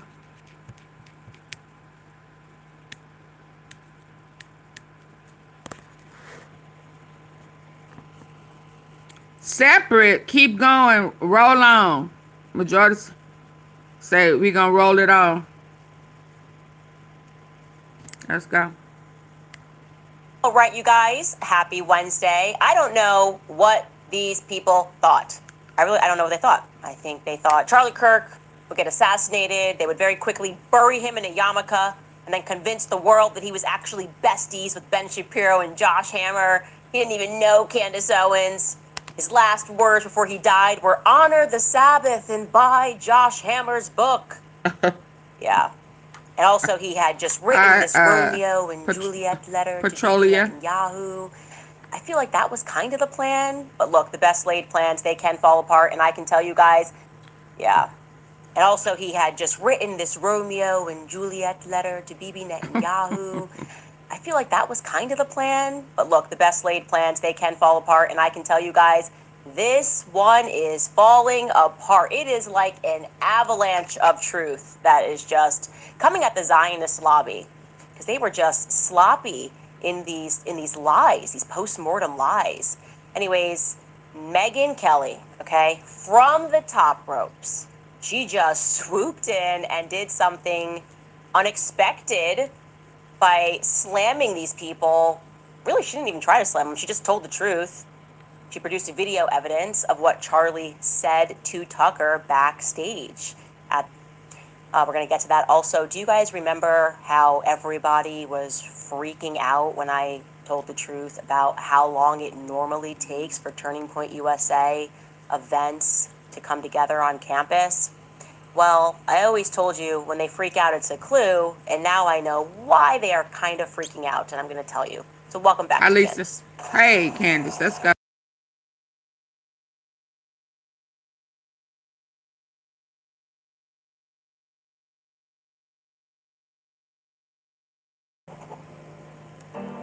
I'm about to reveal a snorkel.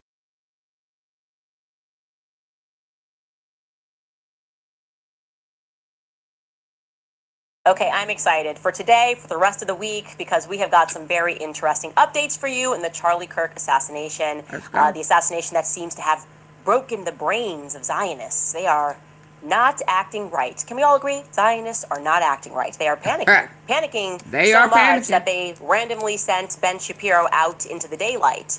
And that, my friends, like I said, is a move, okay? Cersei would never send Joffrey Lannister into battle, right? And they just went ahead and did that. And he lied to Megyn Kelly's face. It is never a good idea to lie, full stop. Definitely not a good idea to lie to a woman's face. And definitely not a good idea to lie to her face and try to humiliate her on her own tour. I personally would have strongly advised against it, okay? If somebody said, is this a good idea? I would have said, yeah, you know what, let's maybe not do that. But it happened. And it's important to stress here that this was not just a simple mistake that Ben made, right? That's always a possibility that Ben really thought maybe he's backstage and sees something on Twitter and somebody said, Candace just said that Erica Kirk murdered Charlie, and then he gets on stage and he repeats it. Maybe it's just an accident. Highly unlikely, but of course you have to run that plausibility. But we can now confirm that that certainly was not the case. This was not a simple mistake, because in the days following it, he didn't recant.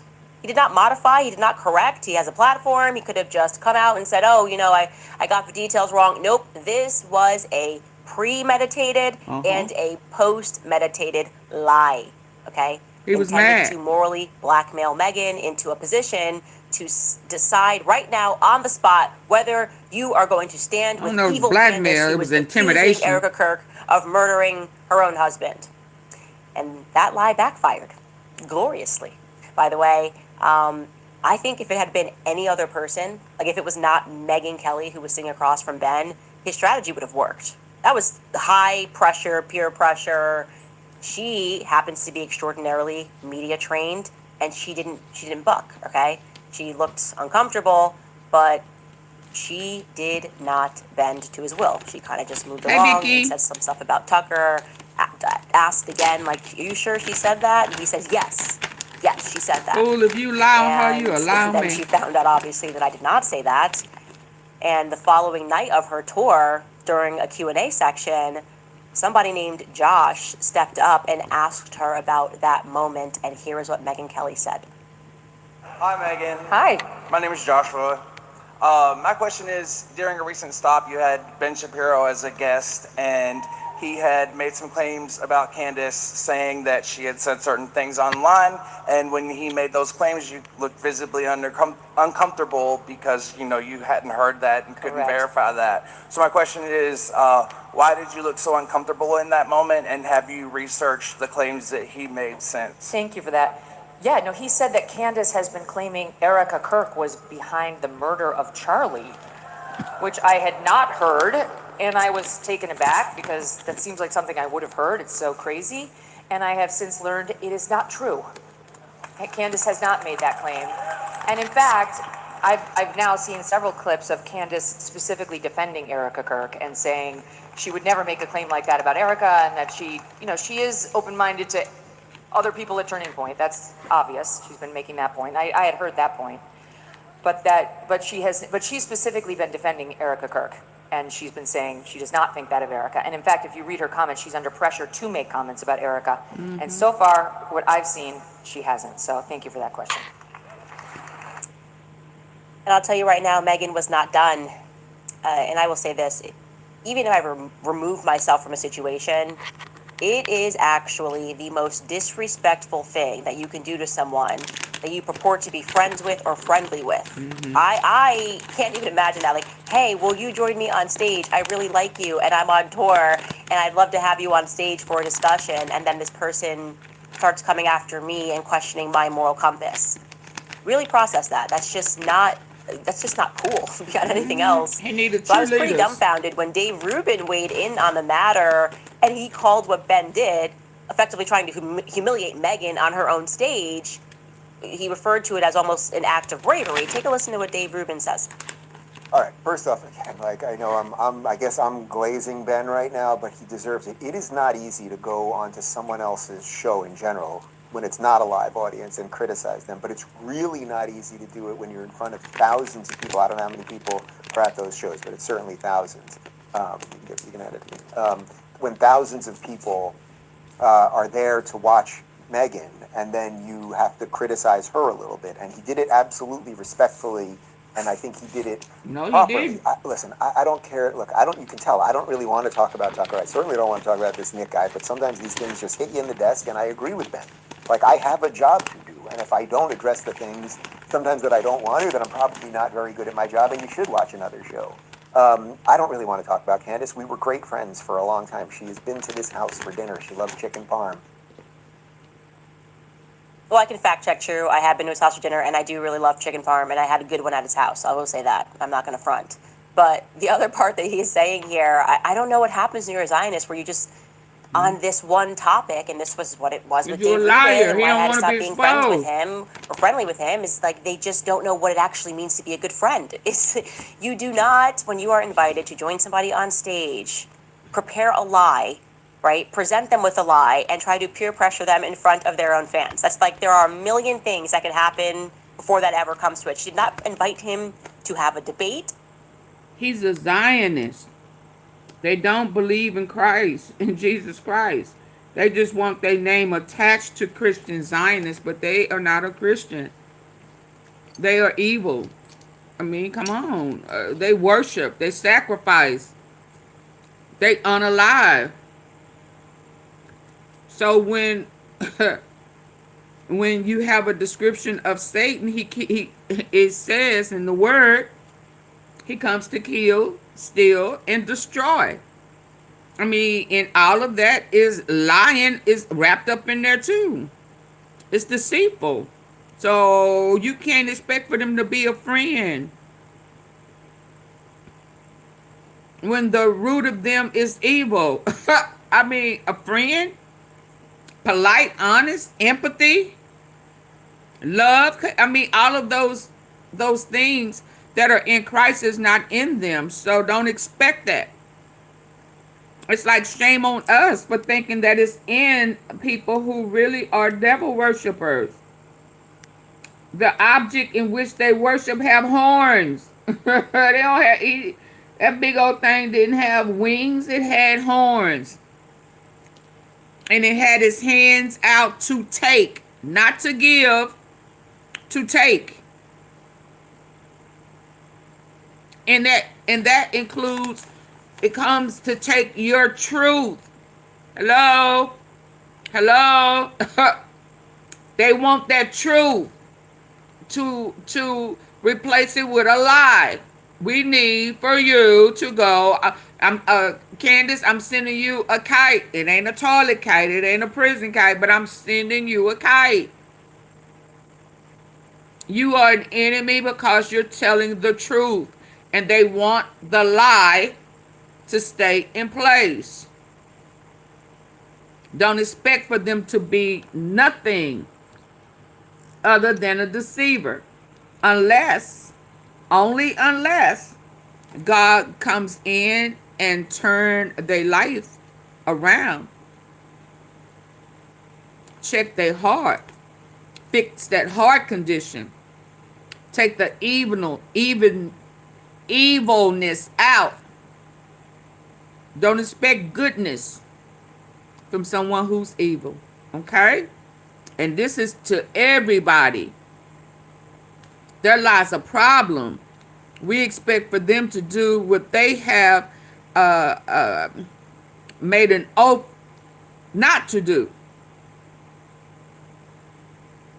They've made an oath. In that book that they had, that Bible, they have an oath to do total opposite of Christ. Did y'all forget? They get their rewards being evil. I have never seen nothing like that in my life.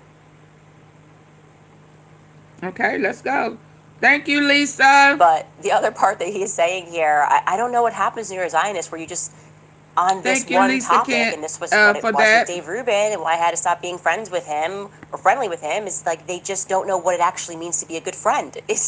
You do not, when you are invited to join somebody on stage, prepare a lie, right? Present them with a lie and try to peer pressure them in front of their own fans. That's like there are a million things that could happen before that ever comes to it. She did not invite him to have a debate. She invited him to come on Now I her don't know tour. if I don't know if Megan is supposed to be a Zionist too. I mean, but at some point it sounds like she don't want to follow them rules either. Cause she could have very well went along with the lie and she chose not to. Y'all show the orange super chat, super sticker some love. As Lisa showed love to me, y'all hit that thumbs up. You hit hers first, please, in the orange, and then if you haven't hit mine, please hit my thumbs up as well. Thank you so very much. I greatly appreciate it, Lisa. But yeah, see, you know, so is Megan eyes? So that may have been a test, y'all. That may have been a test to see if Megan was still down. You know? Because she may not want to go that route no more if she's standing for truth. I hope so. I hope every last one of them begin to see the truth. Because there's a whole bunch of lying going on. They see what's happening to Trump. Them lies will be exposed. We will have victory in the end. So might as well shout now at what they to say. introduce, to have them in front of her audience and to have a conversation about their values. It's just not the right place, not the right time. And it really just shows that you're not a good person because you know she probably went backstage, okay? And said hello to him and was all friendly. If you want to take her to the side and said, hey, I wanted to have a face-to-face conversation with you. That's how like regular people would handle. No, he wanted to check her. He wanted to check her loyalty to see if she is indeed still one of them. That's what happened to Charlie. And Charlie back, he moonwalked on him. He Michael Jackson moonwalked back off of them. And so for her to answer that and say that, oh, Shapiro lied, no. She may have passed the test with integrity with Christ, but she may have also failed the test with the Zionist group. Something like that. Not try to humiliate you on your own stage. That's just going to make Megan upset, and Megan does eventually do what I do when I get mad. I double down on the truth, right? That is what I sentence people to, more truth, and it's fantastic to just be able to share more truth, and you don't have to be vengeful. You can just share more truth, and it's deeply upsetting to them, and that's what she does. She was literally trending all weekend. This video that she shared was incredibly interesting because you will recall that after Charlie died, there was basically just me, Tucker, and Megan that were trying to say, hey, something like was going on, and he was feeling a lot of peer pressure in the weeks leading up to his death, and Zionists were claiming that's all a lie, and Tucker was like, no. Charlie asked me explicitly in July to go on stage and to go after Israel, trying to drag us into the Iran war, and to, I was talking to him about Jeffrey Epstein, and I was saying to Charlie, I won't do it, and Charlie wanted me to do it, right? And the Zionist said that he was lying. I'm going to refresh your memory here and let you listen to what Tucker claimed that they then said was a lie. Before that speech that I gave in July, we had a conversation about this backstage, right before I went on. And I was fulminating and getting all red in the face like I often do to my shame. And I was mad thinking about this and thinking about the effort by the neocons in the United States to draw us in to another forever war with Iran. Not a defense of Iran, of course. It's merely an acknowledgement that we've done this before. This happened in Iraq, which we entered into at the behest of those same foreign policy strategists, and it didn't work. And so I was going on at some length backstage with Charlie, and I said, probably not going to talk about that. I'm not going to torture you. I know your donors hate this when I say that. And also Epstein was in the news, and it was clear to me that Epstein's probably not like a Mossad agent or something, but Epstein clearly had contact with Israeli intelligence and American intelligence and French intelligence, but the only one you're not allowed to talk about is Israeli intelligence. But it seemed true to me, and I had done some work on that. I knew a bunch of people pretty close to that story, so I thought that. And I said that to Charlie, and I said, but I'm not going to say that because I don't want to make your donors mad. I know it's just going to be like an endless flurry of text telling you to stop or you're going to lose a bunch of funding. And he looked at me, I'll never forget it, and said, go all the way. Do it. Go all the way. I said, man, a lot of things I can talk about. I don't need to talk about that. And he said, do it. Hey, Alicia Little here, and I'm excited to announce that the third annual AI and Marketing Summit is here. Yeah, like I said, they tried to bury Charlie in a yarmulke, and we were telling you, no, he had a change of heart towards the end. And I was telling you that Turning Point had captured that. They were all mic'd, okay? So Turning Point captured that, and they could have easily released it to give me a little bit of backup, but of course that wasn't going to come from them. Well, just my luck and Tucker's luck that Megyn Kelly actually caught very quickly. Maybe it looks like maybe her assistant's backstage. I don't know the backstory here, but she was in that discussion, which I had not heard before, and she reveals very quickly. You were going to hear Charlie say that Tucker should go for it. So this is what Megyn Kelly released on her show yesterday, and you should go watch the full episode. Take a listen.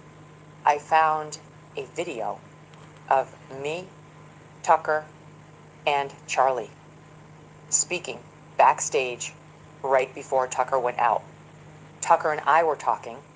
Charlie came over and interrupted for just a second, and you can hear him on this tape, which I've listened to many times. It's very clear on my phone, less clear here probably as we play it, but he says to Tucker, go Max. He interrupts the conversation because he has to say to Tucker something. And what was so important to him to tell Tucker was, go Max. Here it is. Go Max.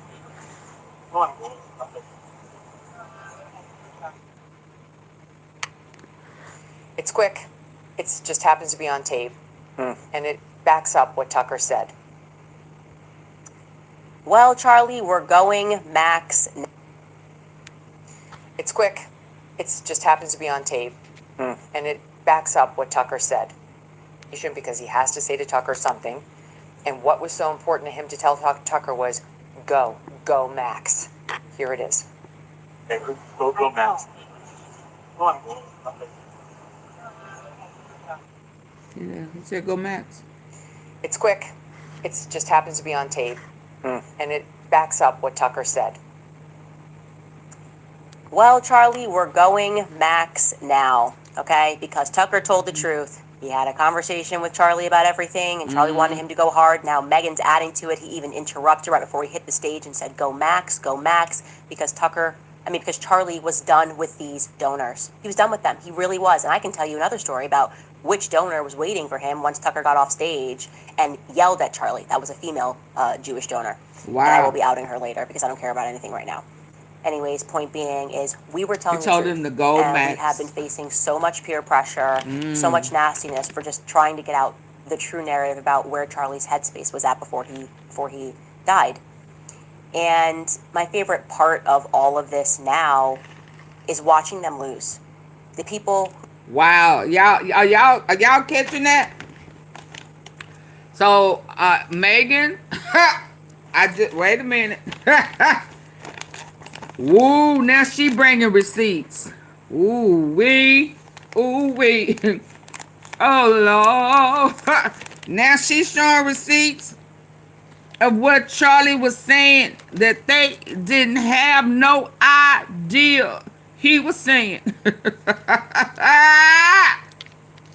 Sounds like he was through with you. Zionists. BB Netanyahu. Donald Dirty Draws Trump. Yeah. He said go Max. Go hard. Go Michael, Michael Jordan. I can't say LeBron because they say he off in there too. So, no. Yeah. Go Max. So all these people coming up in here saying, people lying, dark, don't believe in what happened. No. So I'm gonna say this. Megyn Kelly needs to not think that these people are still the same old cool and friends with her, because she's flunking their test. And she's passing God's test.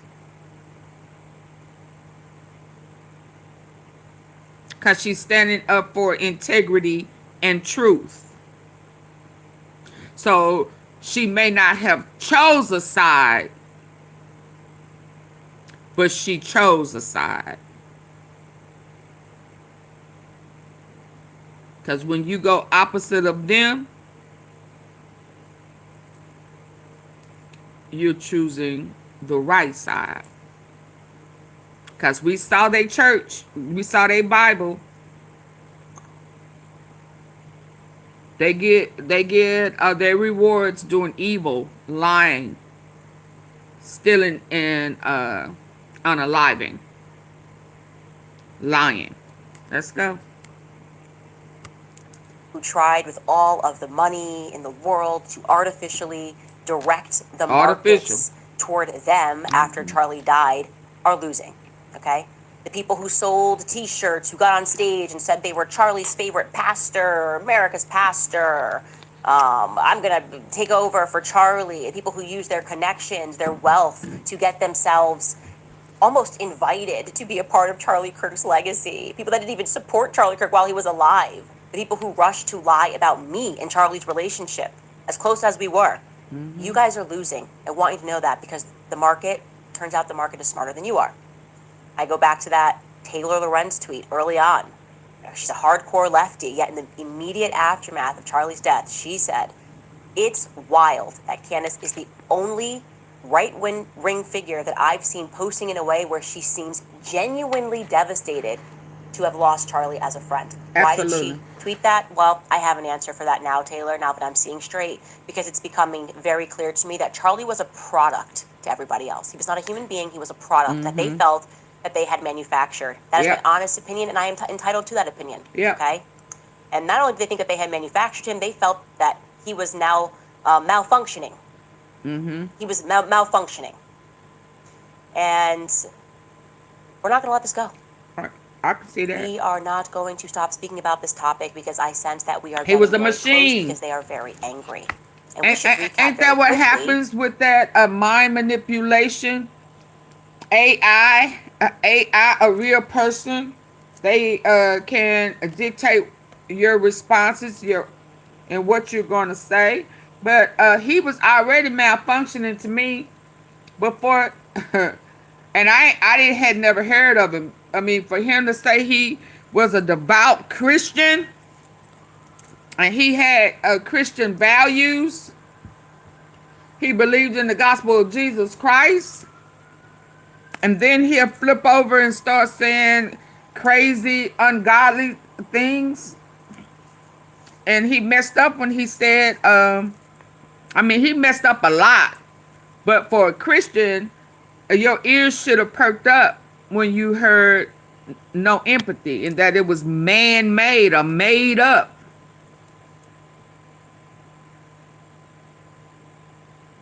Because something as simple as empathy sealed it for me.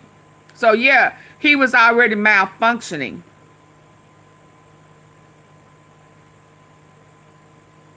He couldn't keep the evil. He couldn't keep it together. Hey, doggy. He couldn't keep it together. His hate for black people. His hate for the chosen ones. All of that. His dislike for to help immigrants or foreigners. And if he was as smart as they say he was, then he would know. One, that they came from us, and that everybody came from a place.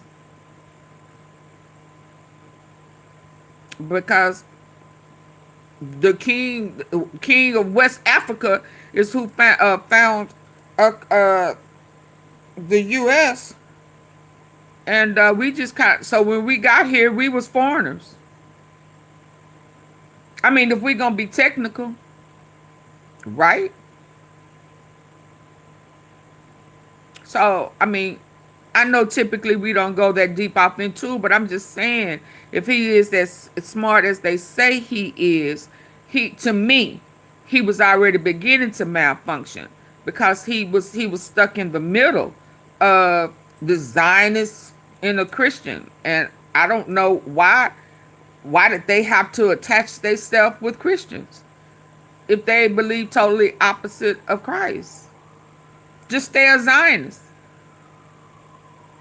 That Christian Zionist mess didn't work for me. It's not an opposite attract. What do you mean? Which one are you?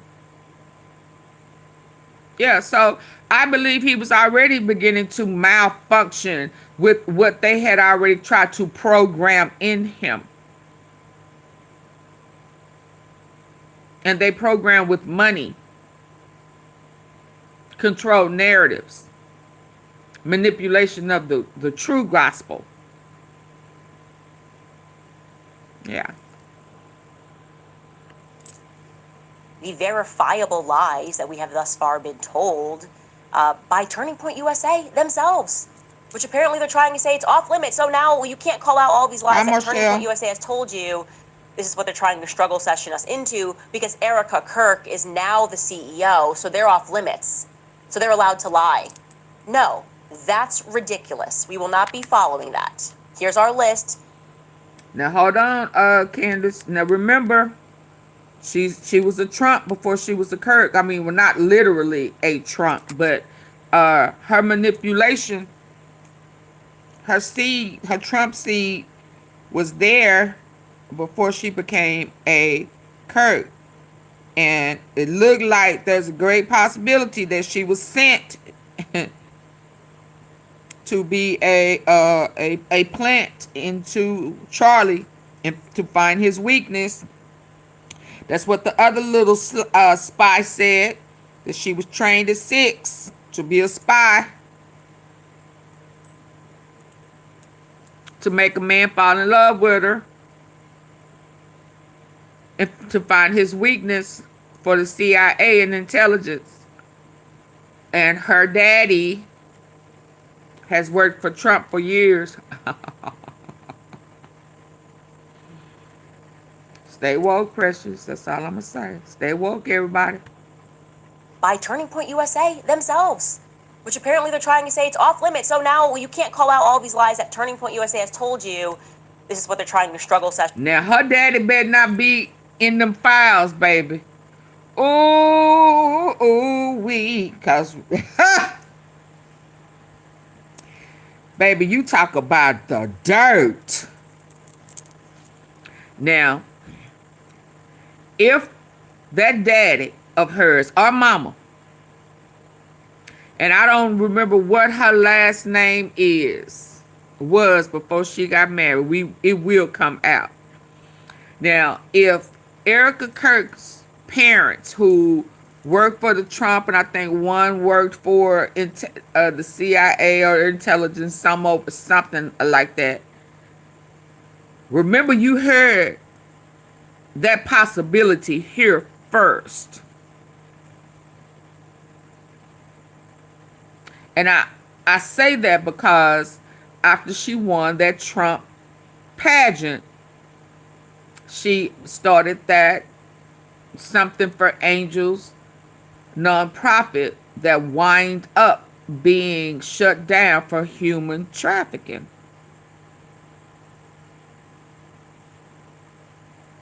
Yeah. Stay woke, good people. Let's go. Y'all write that down. Us into because Erica Kirk is now the CEO, so they're off limits. So they're allowed to lie. No, that's ridiculous. We will not be following that. Here's our list, and this is by no means definitive, okay? Just getting this together briefly.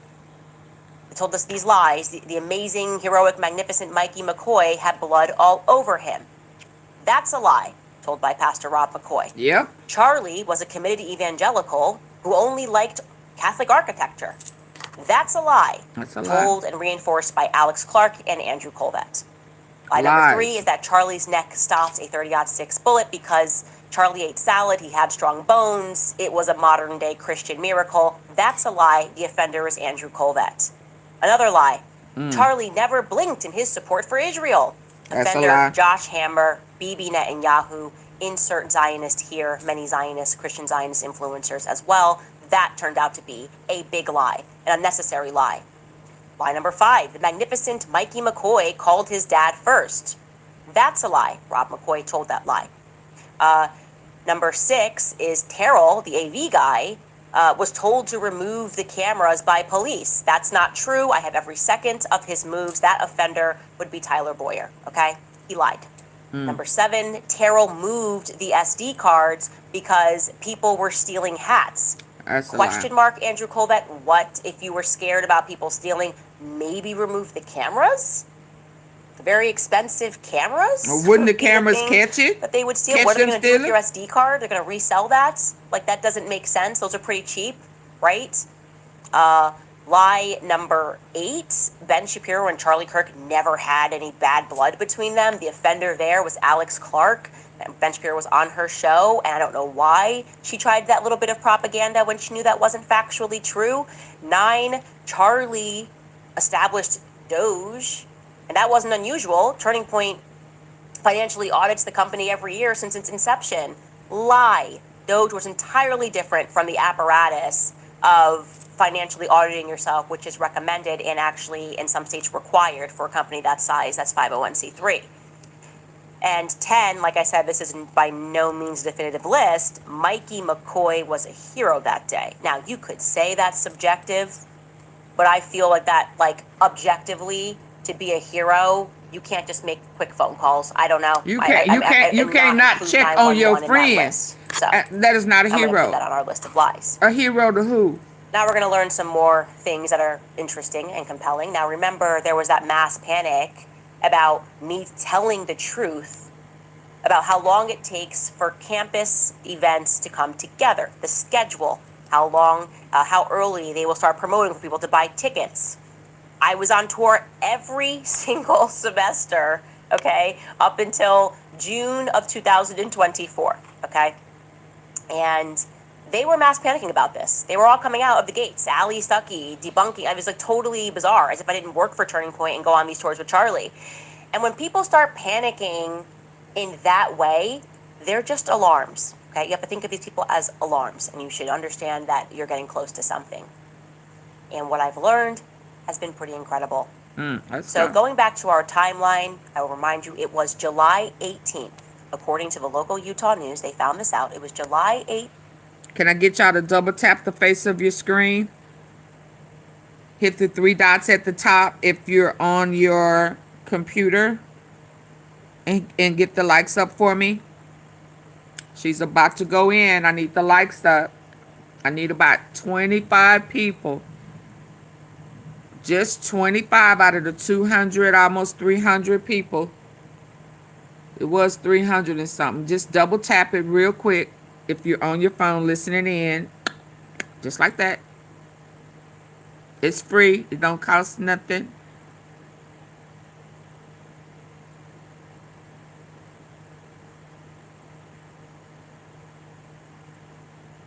Just to show y'all appreciate me being up late. Woo, thank you. Thank you, thank you. I greatly appreciate it. Let's go. 18th, that UVU Turning Point chapter requested to have Charlie speak. That is very... Let's back up a little So bit. going back to our timeline, I will remind you, it was July 18th.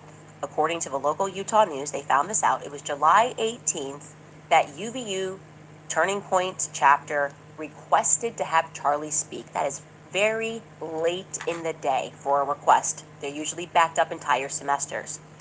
Well, guess how quickly Turning Point headquarters not only approved it, but then sent people to campus to begin scouting a location almost immediately in early August. Within 2 weeks, they had boots on the ground and they were scouting for a location, and it gets worse, okay? I learned that after UVU showed them multiple options, inside and outside, UVU recommended to Turning Point that they not hold the event in the amphitheater because of safety reasons. Not a good idea because we can't shut this area down. It's not a good idea because there's no control here. We cannot control the traffic, the flow of traffic coming in and out of this amphitheater. But Turning Point insisted that that was where they wanted to have the event. It was because Turning Point insisted that that event was then held outside. Now, I can tell you, having done these events, that was the first thing among many that struck me as odd, is anybody can just walk into that's the whole point of safety, is you want to make sure that these students, you're checking tickets, you have security looking at them up and down. Do they look weird? Who are we supposed to keep eyes on?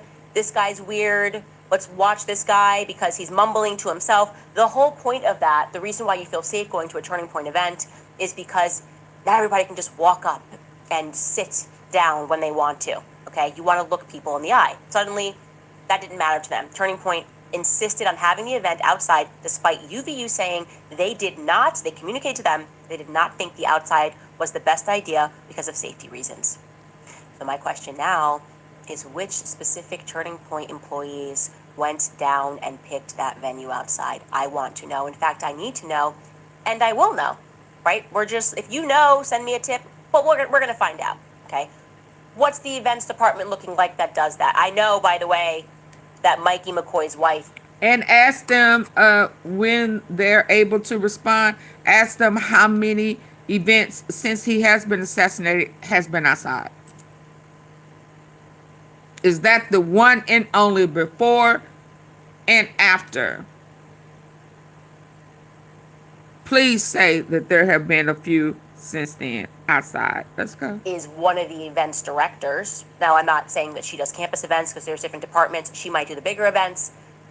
But was she at all involved in planning this event? I want to know. She may not have been. I need to know, and I will know.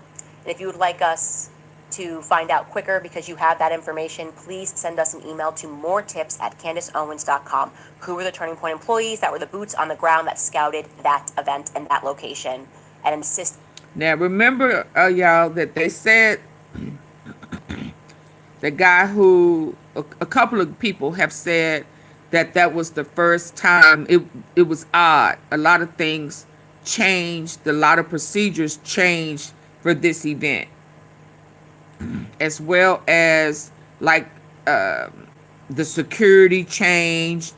I don't remember if it was I'm just going to say the security changed, as well as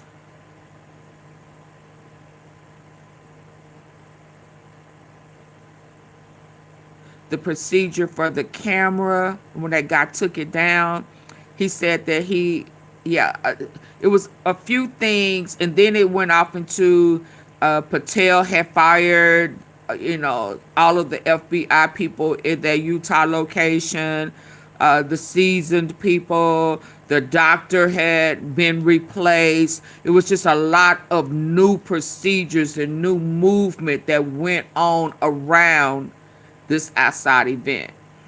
Just remember that. On the outside. The reason they gave them that they insisted on it was because they liked the place outside where Charlie could pull up, where the vehicles would be able to pull up. Makes no sense. I have gone through an unbelievable amount of kitchens. Doesn't matter where you pull onto the event to speak at a college campus. You're always walking through a kitchen somewhere on campus. So the idea they liked where they could park their cars, it's not tracking for me. Okay? It's just not tracking for me. Something else that I want to say, because somebody may have more information that will make it easier for me, is that we randomly received a tip from somebody who knew Pastor Rob McCoy from Thousand Oaks, California, and they were speaking about just kind of the area and how tight-knit it is and the church. And they said, one of the things that's really weird is some of us have been speaking and we had never heard of a Mikey McCoy, like his son, Mikey McCoy. So I followed that tip pretty lightly. This is by no means like a deep search, but somebody on the inside of Turning Point told me that Mikey or Michael rather, is not his first name. It's a middle name, right? And I just want to know what his real name is because I am not letting go of this like Mikey investigation.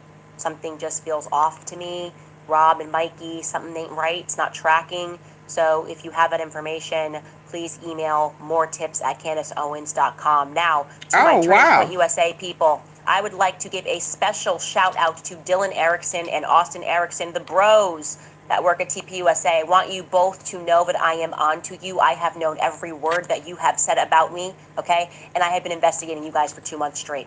Are they on each other back? I mean, whoa, when you say bros, I mean, like, are they real brothers? Are they love brothers? Or church brothers? Or homie brothers? Love? I mean, what? Whoa, why he on his back? I mean, like, he got a ring on his finger. Like, are they like married bros? I mean,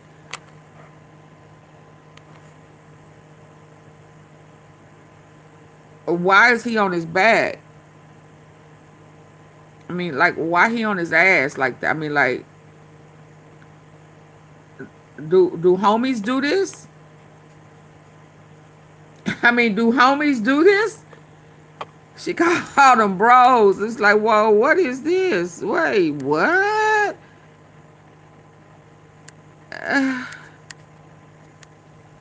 Hey, people, I would like to give a special shout out to Dylan Erickson and Austin Erickson, the bros that work at TPUSA. I want you both to know that I am on to you. I have known every word that you have said about me. Are they blood brothers? And I have been investigating you guys for 2 months straight.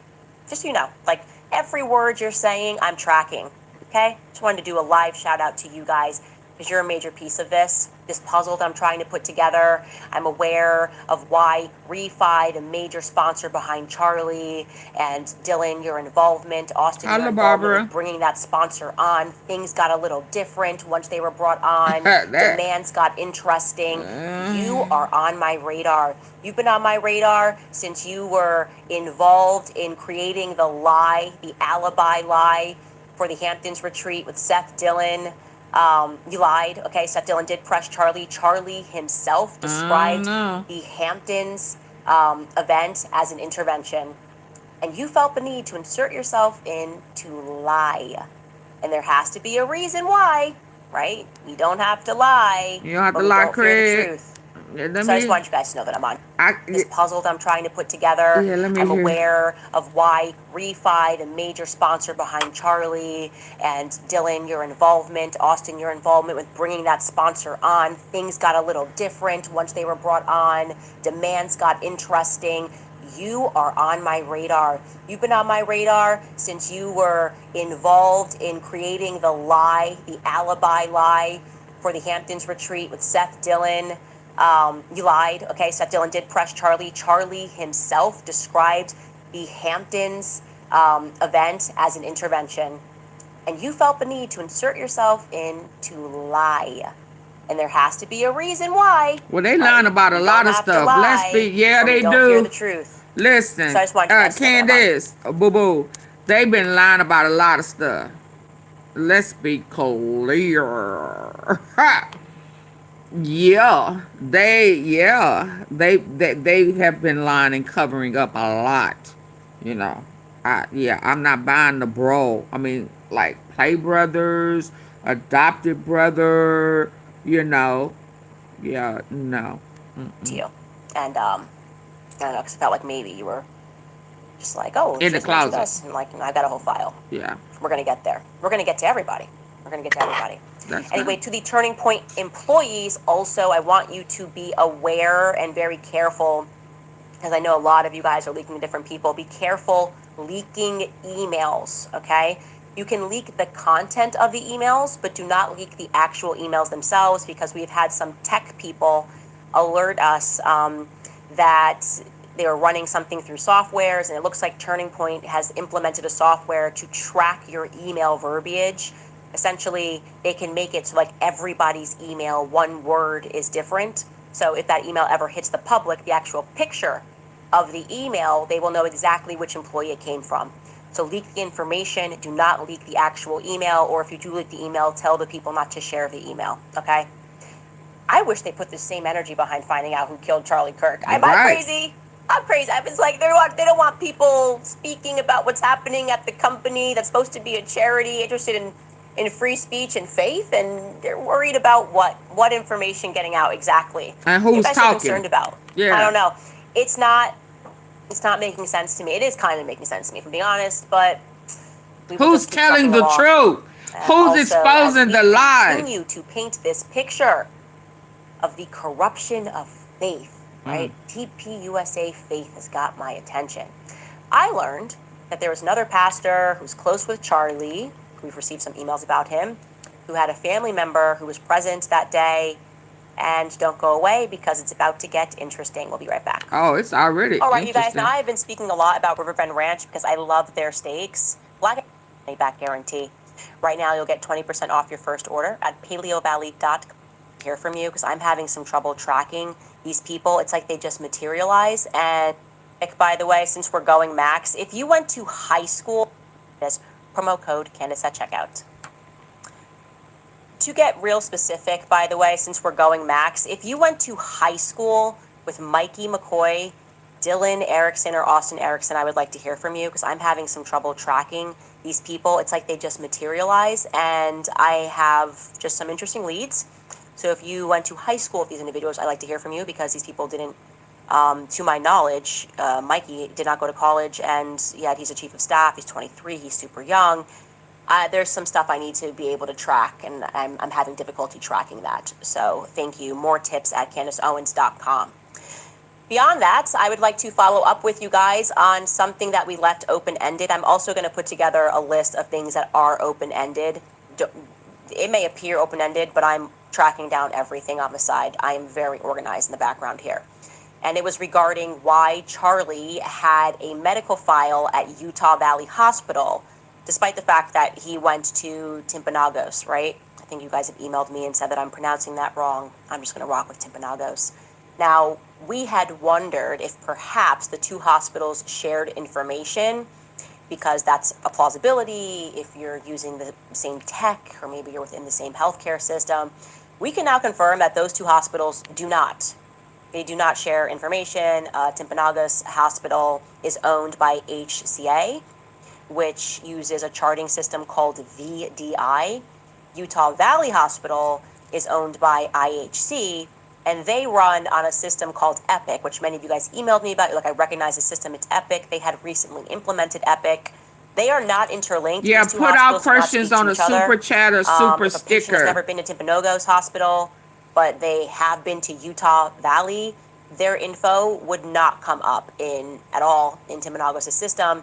So we don't know why that is. We don't know why this anomaly occurred. I mean, where Charlie Kirk had a file, questions. and when nurses were notified not to touch the file. We can't make sense of that. It's very strange. We're going to move on from that. I just wanted to follow up and tell you that. If you know something, obviously email us. We're going to move on to something else that I find interesting, because we all know Bush did 9/11, but did Bush do 9/10? It's a joke. But we received this interesting tip early on. We didn't really know what to do with it. Some students on the ground described witnessing an old man talking to a bush, right? They said there was this old man and he was talking to a bush. Weird. We thought, okay, that's weird. It's weird, first and foremost, that there were so many old people in attendance at this event, full stop. Older people were all the ones who happened to be speaking to the news. I was like, are there any young college kids available at UVU that attended this event that could have spoken to the news? Apparently not. But like I said, not much we can do with that information, so we just kind of stored it in the back. And then our source was able to track down a video of the alleged old man that they were saying during setup before Charlie had arrived, was talking to a bush. Now, I'm going to show you the video they sent. We absolutely cannot definitively confirm from this video that he is speaking to a bush, but we can Thank you for the floating hearts. Confirm that he's near the bush and he's alone, okay? And here is that video, and I'm going to tell you why that tip suddenly became interesting to me. Okay, we're going to show it to you quickly, and then we're going to slow it down and circle down. There he is. There's the bush we're referring to. There we go. Okay. Okay, hold on. Let me turn this around.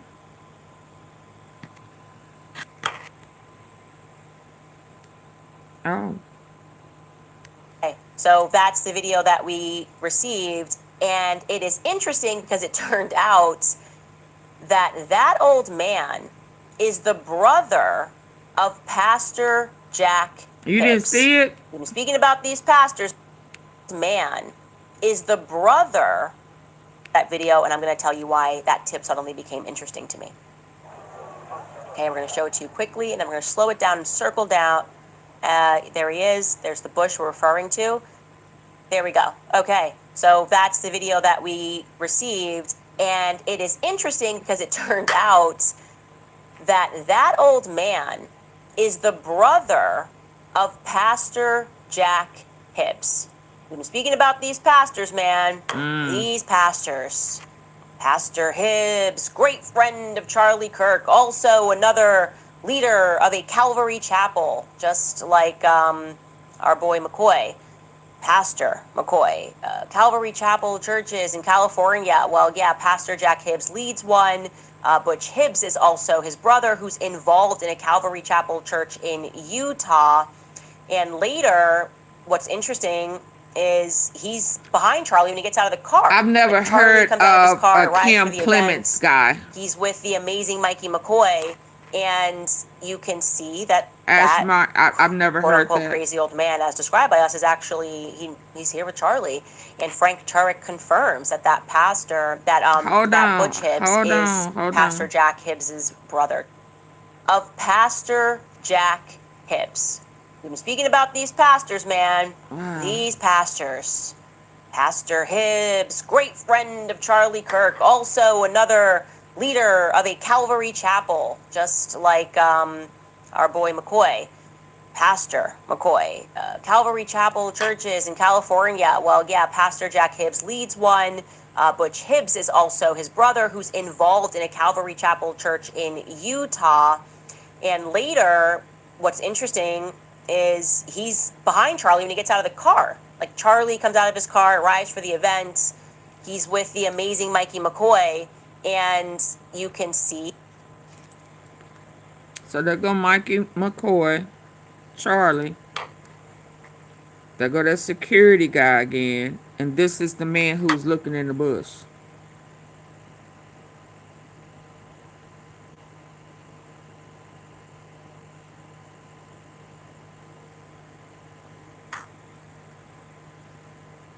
Now, who is this guy with the matching shirt on?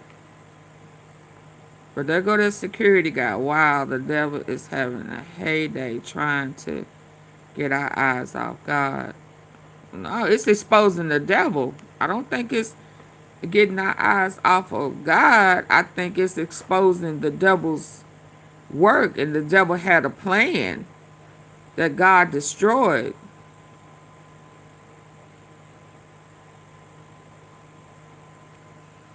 That's that guy.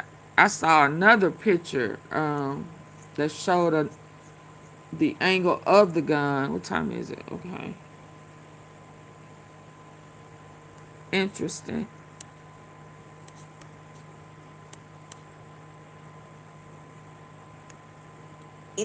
That quote-unquote crazy old man, as described by us, is actually he's here with Charlie. And Frank Turek confirms that that pastor, that Butch Hibbs, is Pastor Jack Hibbs's brother. Take a listen. So we get there, we pray, we get out of the car. There's a whole bunch of TPUSA leaders there that want to pose for pictures. Charlie graciously poses for pictures. He posed for a picture with me, and we'll show this picture here. This is me, Charlie, and in the middle is Butch Hibbs. That's the brother of Jack Hibbs, Pastor Jack Hibbs. And he came to the event, wanted to meet us both, so we took a picture. This picture was taken maybe 20 minutes before the assassin struck. Now, what's compelling is really that, just like every other one of these New Age Turning Point pastors, Hibbs are from a military family, okay? Butch Sr. was in the Navy. What he did in the Navy is unclear, but I'm interested. I'm just really interested. Also, something that I'm just going to say on the side here is too many people that are involved in this Utah story I met through Prager University. Like Jack Hibbs was somebody that Marissa flagged for me that she wanted me to have on my show. Like she'd say like certain guests. The guy who runs Operation Underground, or did run Operation Underground before he got into a scandal, also was introduced to me by Marisha Strait. It's just, there's a lot that in the back of my mind, I'm going, this is interesting. A lot of these characters that are just kind of, that Tim Ballard is the one that used to run Operation Underground, which is a charity for sex trafficking. And he's been featured a lot in this story, characters that knew him, person on the plane. There's just a lot's happening here, is all I want to say. And I find it to be odd. Okay, there's a picture emerging here. I am wondering about these New Age pastors. And they all men. Is Everything is the military, they start a church. man driven. They've been saying that's the question that I have. And people in front row. I would, if you are a part of Calvary Chapel anywhere, I would just wonder if your pastor just came from the military, and if he's from a high-ranking military family. Did the military execute an operation, a psychological operation on the American people to get us to support Christian Zionism after World War II? Kind of the question that I think is hanging in the air right now. After perhaps also the assassination of JFK, like when you talked about the military-industrial complex, like how industrial did this did this complex get? Is it an industry of churches? That's what I'm thinking. That's what it's looking like to me. And tomorrow we're going to get into the characters involved in TPUSA Faith and this random strand of sex scandal, sex and trafficking and weapons scandal there we go. That keeps happening. Okay, we're not going to not look into Turning Point Faith because, oh, you're not allowed, it's untouchable all of a sudden because Erica's at the helm of it. No, if there's corruption anywhere, you have a right to attack it, especially if it comes in the name of the Lord. I will say that. Switching gears here, but sticking on the topic of liars and losers, Kash Patel, he has to step down. There's no other option here. In case you missed it, Kash Patel, the director of the FBI who represents America on the world stage, right? We are already not being taken very seriously, but Kash Patel is catalyzing that descent, okay? He's catalyzing that descent into absolute mockery. He tweeted, I told you about that a couple of weeks ago, leave my girlfriend alone, and then we see you guys, and like, she's my life partner. Like, you left your wife, you've been with this girl for like a year and a half. Calm down, okay? Just calm down. Like a teenager in love. It's ridiculous. Well, now his girlfriend, turns out, is suing Elijah Schaffer and other content creators for $5 million. Oh, for wow. $5 million. For her hurt feelings, okay? Because she was called a honeypot, an Israeli honeypot. And in some circumstances, I want to be very clear, Israeli. They didn't even explicitly call her a honeypot. They were suing Elijah Schaffer and other content creators for $5 million. Oh, wow.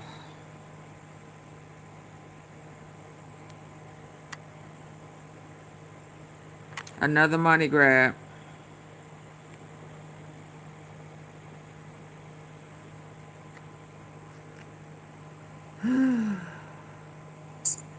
For $5 million. For her hurt feelings, okay? Because she was called a honeypot, an Israeli honeypot. Who is and in some Pastor circumstances, Chuck I want to be very clear, MC? They didn't even explicitly call her a honeypot. They just posted a picture. That was a circumstance in terms of Elijah Schaffer. I should actually read some parts of this lawsuit so that you understand that we are not a serious nation anymore, right? We are not a serious nation, and it's important that you come to that conclusion quite quickly, okay? Where are we? So this is directly from a lawsuit. It says that on September 14th, 2025, an ex-user that goes by Hen Mazig published a lengthy and detailed post about the prominent role of female Mossad agents have played in Israel's sophisticated intelligence efforts against Iran, including by seducing top officials, and that some of them reportedly seduced high-ranking enemy officials. So now, in response to the comments on that same day, Elijah Schaffer posted a photo of Alexis Wilkins, that is her name, and Patel, right? So this is what they're suing over, right here on the internet. LOL, Elijah Schaffer posts a photo. And the lawsuit goes on and says, ever since Kash Patel was appointed as director of the FBI in February of 2025, The conspiratorial corners of the internet and social media have been spreading a false narrative that Ms. Wilkins is an Israeli Mossad agent, a spy, or a quote-unquote honeypot. So, here's the thing. I've been around. And there are some rules to lawsuits. If you have to sue someone to prove, as an example, that you are a woman, a la Brigitte Macron, it's because you're not one.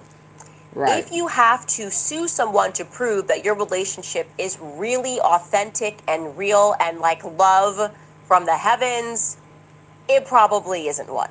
I'm just saying I've been around. That's all I'm saying. And I have been the subject of so many conspiracies because of how me and my husband met, right? People online, people have done threads, put in names that were not even true. I read one thread where they said like a donor put me and my husband, it couldn't be further from the truth. I've never cared. I just laugh at them because it's just not true. It's just, none of it's true, so I don't care. Right. The fact that she filed this lawsuit, of course, that she cares with the blessing of her quote-unquote life partner, Kash Patel. He knew this was happening. He did not stop her from doing this. Are they trying to convince us, or is she trying to convince him, or is he trying to convince himself? Or is he trying to be a deflection? And of course, inevitably, what happens when you file these lawsuits is people then get interested in you. And there is something called the Streisand effect. Now, before the Streisand effect happened, I was already interested because he's acting weird. He's just acting really weird right now, Kash Patel. And she might not be a Mossad honeypot. I don't know. I've never made that claim. There's literally no evidence of that. People, other than people saying she works for Marissa Straight, PragerU, who, she's formerly of the IDF intelligence unit. I worked for PragerU. I'm not a Mossad honeypot person, so that's not evidence. But there is evidence that she comes from a Freemason family in California. Like, dad was in the California Freemasons, and grandpa was pretty high up in the California Freemasons. And, Kash Patel's dropping 33 hours like it means something. That's actually more interesting than the Mossad honeypot thing. Mom works in aerospace. So she's not just like some cutesy country singer that has no connections. Like, let's make that clear. She doesn't have no connections. Letting you guys know that. And I am so sick of the idea that you're going to file and bankrupt people because you don't like what's on the internet. That's why this needs to be exposed. He should be flamed. The punishment for these sorts of things is these people should be shamed. They should be absolutely shamed. Out of public life forever. If your solution to somebody saying something on the internet is I'm going to bankrupt you, especially something, who cares? You're a country singer. Even if you were a Mossad honeypot, why do you care? Who cares?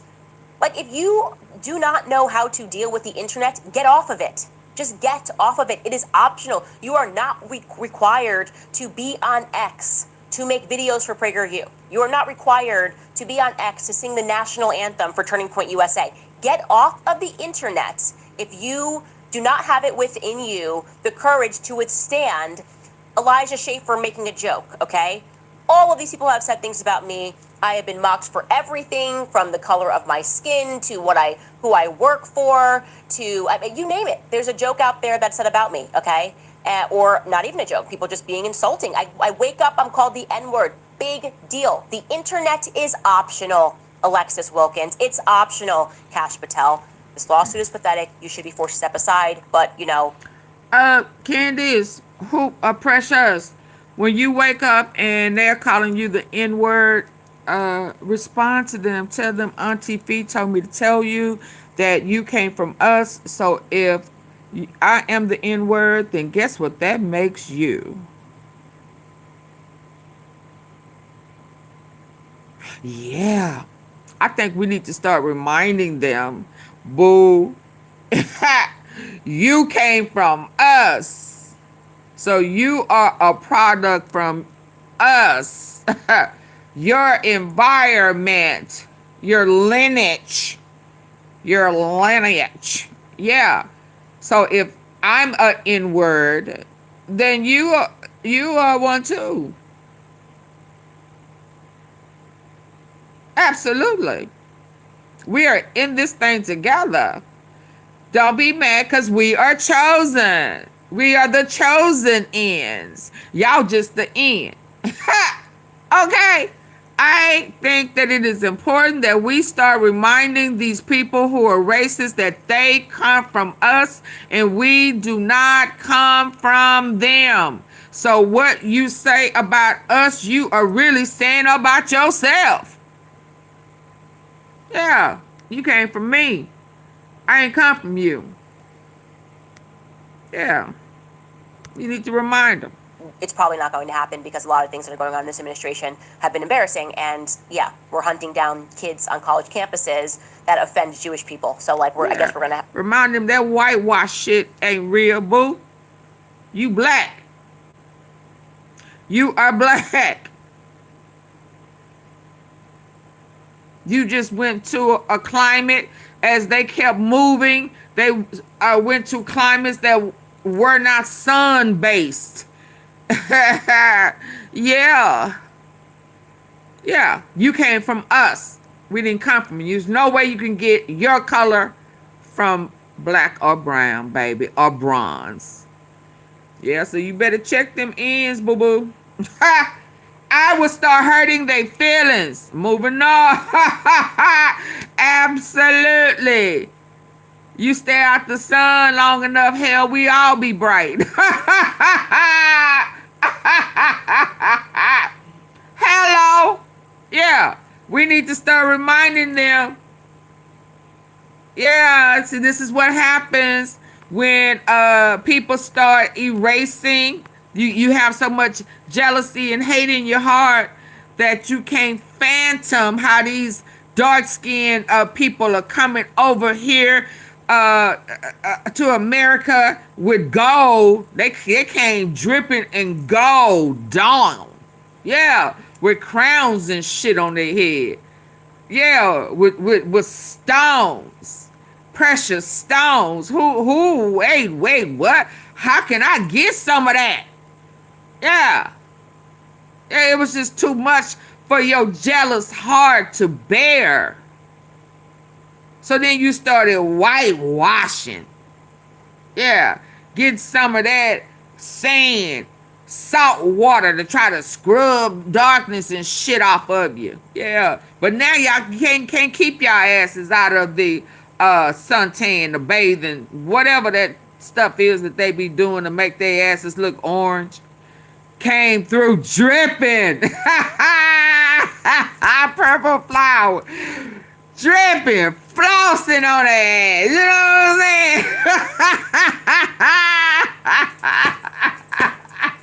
saying? They just couldn't handle the truth. All royal and shit. What the way? What?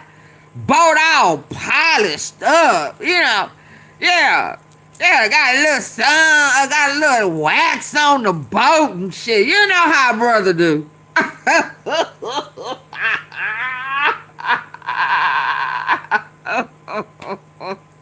Yeah. Remind them when they come with that prejudice shit. Yeah, remind them. Yeah, call them brother for real. Yeah, my brother. They'll be like, I'm not your brother. Oh, yes, you are. Yes, you are. Yeah, you came from me. You better check yourself. Yeah. Yeah, my DNA is in you. Hello. Yeah. Now we can do this together. Yeah. That's why your heart ain't right. That's why you got heart conditions. That's why you want to continue to steal, kill, and destroy. You let the devil take over you and create problems where most times it ain't one. That's why we not falling for the same bananas in the tailpipes we used to, because y'all were expecting for us to act a fool. No, just no. Yeah, we got to remind these people, y'all came from me. So yeah, if I'm an N-word, you one too. Yeah. Let's go. I'm sure gonna tell them. We're stuck with Cash Patel. That's all I'm saying. Yeah, on top of talking about their mama. Now, you know, AunTeaFee, I'm old school. I talk about your mama because you should have better home training. Yeah, if you come over here with that stupid shit, that's what you was taught in your house. So shame on your mama and your daddy too, or whoever that man was that left a seed in her. You know, I'm gonna go out like that. I'm gonna make them feel real, and then I'm gonna remove their ass.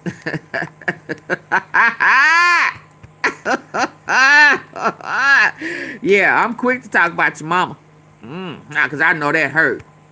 Right, who I work for, to, I mean, you name it. There's a joke out there that said about me, okay? I don't care nothing about not that. Even a joke, people just being insulting. I wake up, I'm called the N-word. Big deal. The internet is optional, Alexis Wilkins. It's optional. I don't care nothing Cash about Patel. that. This lawsuit is pathetic. You should be forced to step aside. But, you know, it's probably not going to happen because a lot of things that are going on in this administration have been embarrassing. And yeah, we're hunting down kids on college campuses that offend Jewish people. So like, we're stuck with Cash Patel. That's all I'm saying.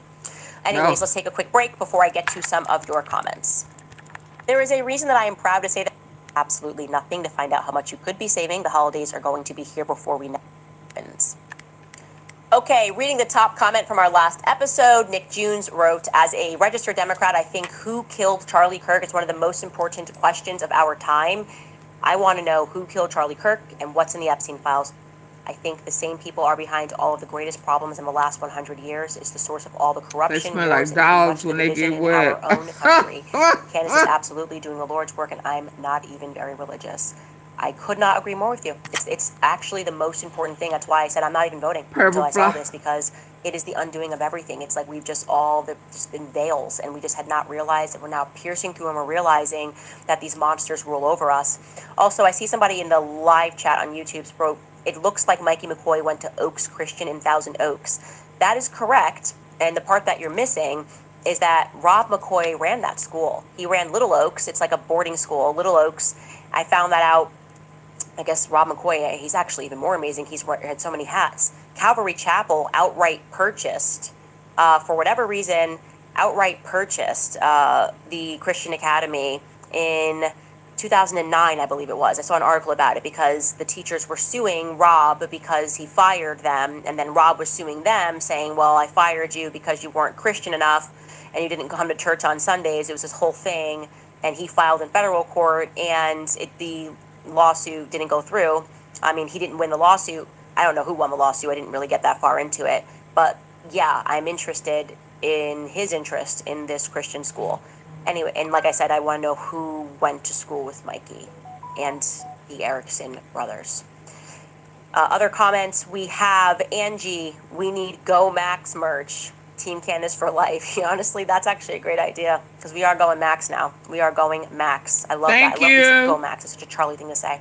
Brittany Watson writes, the Charlie Kirk betrayal and assassination is shaping up to be the scandal of our lifetime.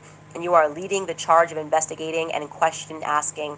The world will owe you a debt of gratitude soon and very soon. Thanks for all. I totally agree that this is the scandal of our lifetime. And they're just trying to gaslight us to pretend like their behavior. But what's funny is it's still tied into the Epstein indirectly. So yeah, it's yeah, because it's still tied into the corruption with the Epstein and the CIA and the intelligence and the trafficking. Utah is probably about to be a new hub for this trafficking, the military side, the Air Force Base, and maybe it's going to be the hub for the U.S. and Qatar.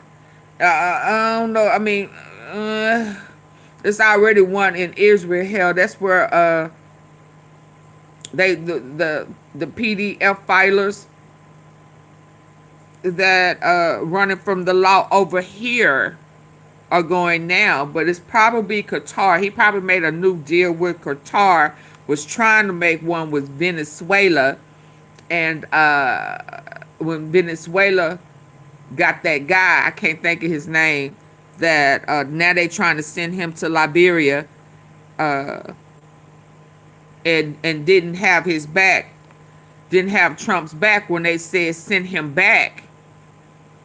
And Trump said that he didn't have no jurisdiction, and they said, yes, he do. Yeah, that he got caught in a lie, and then he started bombing the boats because he was mad. He will punish you. Now, he's a punisher. Yeah, so it may be Qatar is why he signed over rights for them to come over to, terrorists now. He said they terrorists. Why are you giving them permission to come to Utah? It's normal, using every and remember, it was somebody else that was flying on the plane that had some issues with trafficking, that was flying over. It was a husband and wife. I can't remember where they were from, but they were flying over Utah as well when that military, yeah. It's probably about to be the next trafficking hub. Yeah. Stay woke.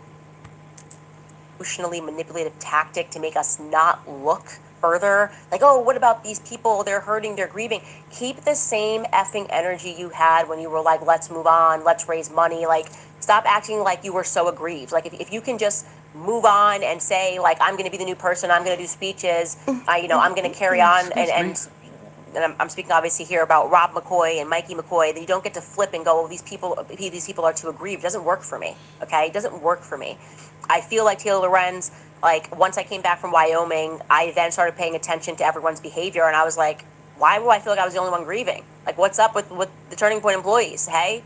And by the way, obviously when I say, like, everyone at Turning Point, I clearly do not mean every single person at Turning Point, because all of these leaks are coming from people that are at Turning Point. So there are amazing people who loved Charlie, who hate the corruption that's happening right now, who sense that everything is being pushed under the rug, who have intimately let me know the things that the Erickson brothers are doing and saying and texting, and I just have a file of all of it because of people at Turning Point USA, and they don't care. They want nothing but the truth, and they know they're not getting it, which is problematic. Brittany Watson, Kamaya writes, Candace is homeschooling the internet and homeschooling my children in the morning, which has been an absolute blast. It's such a great blessing to add that to my day. It puts me in a good mood every day. And Charlie always said, be a happy warrior. So I am a happy warrior. The original Pollywog writes, was that like Binya Pollywog? Look here, please. What does your opening song say? That is from a Kanye song. I hope he's bright and brave and strong. It's, I guess, hitting differently. Yeah, it's a Kanye song, and it's a sample from, it's called Stars. The beginning of it is called Stars. Lots of comments saying DEFCON 3, not death. That was a Kanye joke. Remember, notoriously, Kanye tweeted this, and everyone freaked out because he wrote death. He meant DEFCON 3 because it's a defensive position. I'm a bit sleepy tonight, but when I wake up, I'm going DEFCON 3 on some Jewish people. The funny thing is, I actually can't be anti-Semitic because black people are actually Jew also. You guys have toyed with me and tried to blackball anyone who ever opposes your agenda. That tweet is hitting differently today, man. Pull it back up. That tweet is hitting differently today. I got blackballed because I opposed the Israeli agenda. I think he was talking about some Zionists in Hollywood, and he did mean to say DEFCON 3, but they pretended like he was going to literally go around Hollywood and start murdering Jewish people. And what he was saying was he was tired of people that were trying to compel him to say and do certain things who happened to be Jewish. And so we were being funny. We know that it's DEFCON 3. We were just doing a throwback to Kanye. I should have probably put a Kanye photo in there. Next comment is from Stlo Akla. Writes, thank you, Candace, so much. We are praying for you. Thank you so much for that contribution. SGT Socks write, Christ is King. I am so proud of you, Candace and Ian. God bless, and let Tucker know. I'm carrying on Camel Regulars, non-filtered. What's that? Mm-hmm. Cigarettes, Camel Regulars. Yeah, I've never smoked cigarettes and stuff like that, so I don't know anything about that. I'm ignorant. I'm sorry, guys. tobacco something. Okay, it's an inside joke. I'm not in on it. Don't be dumb writes, Israel isn't even our ally. No treaty to help if attacked. Didn't spot one IDF soldier during my time in Iraq or Afghanistan. Yeah, they don't have enough bodies. They need us. So they play psychological games with us so that we convince our sons to go die for them. They say them bodies that was returned from Gaza didn't have any organs in them, y'all. Okay. I'm finna get ready to go. And before I go, remind me to show y'all this tomorrow in better details. We need to check this out. They saying that shot may have came down. Ouch! I'm on my elbow. Oh.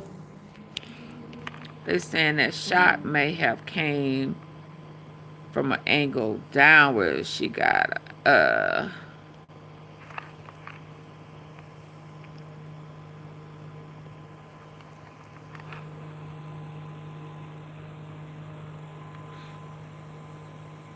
and if it came down, or it could have hit that chain, because that chain did fly up. And I don't know, but this is just another angle that they are playing with. I guess new proof. I don't know if it's proof, but there we go. Okay, I'll see y'all tomorrow. See y'all tomorrow.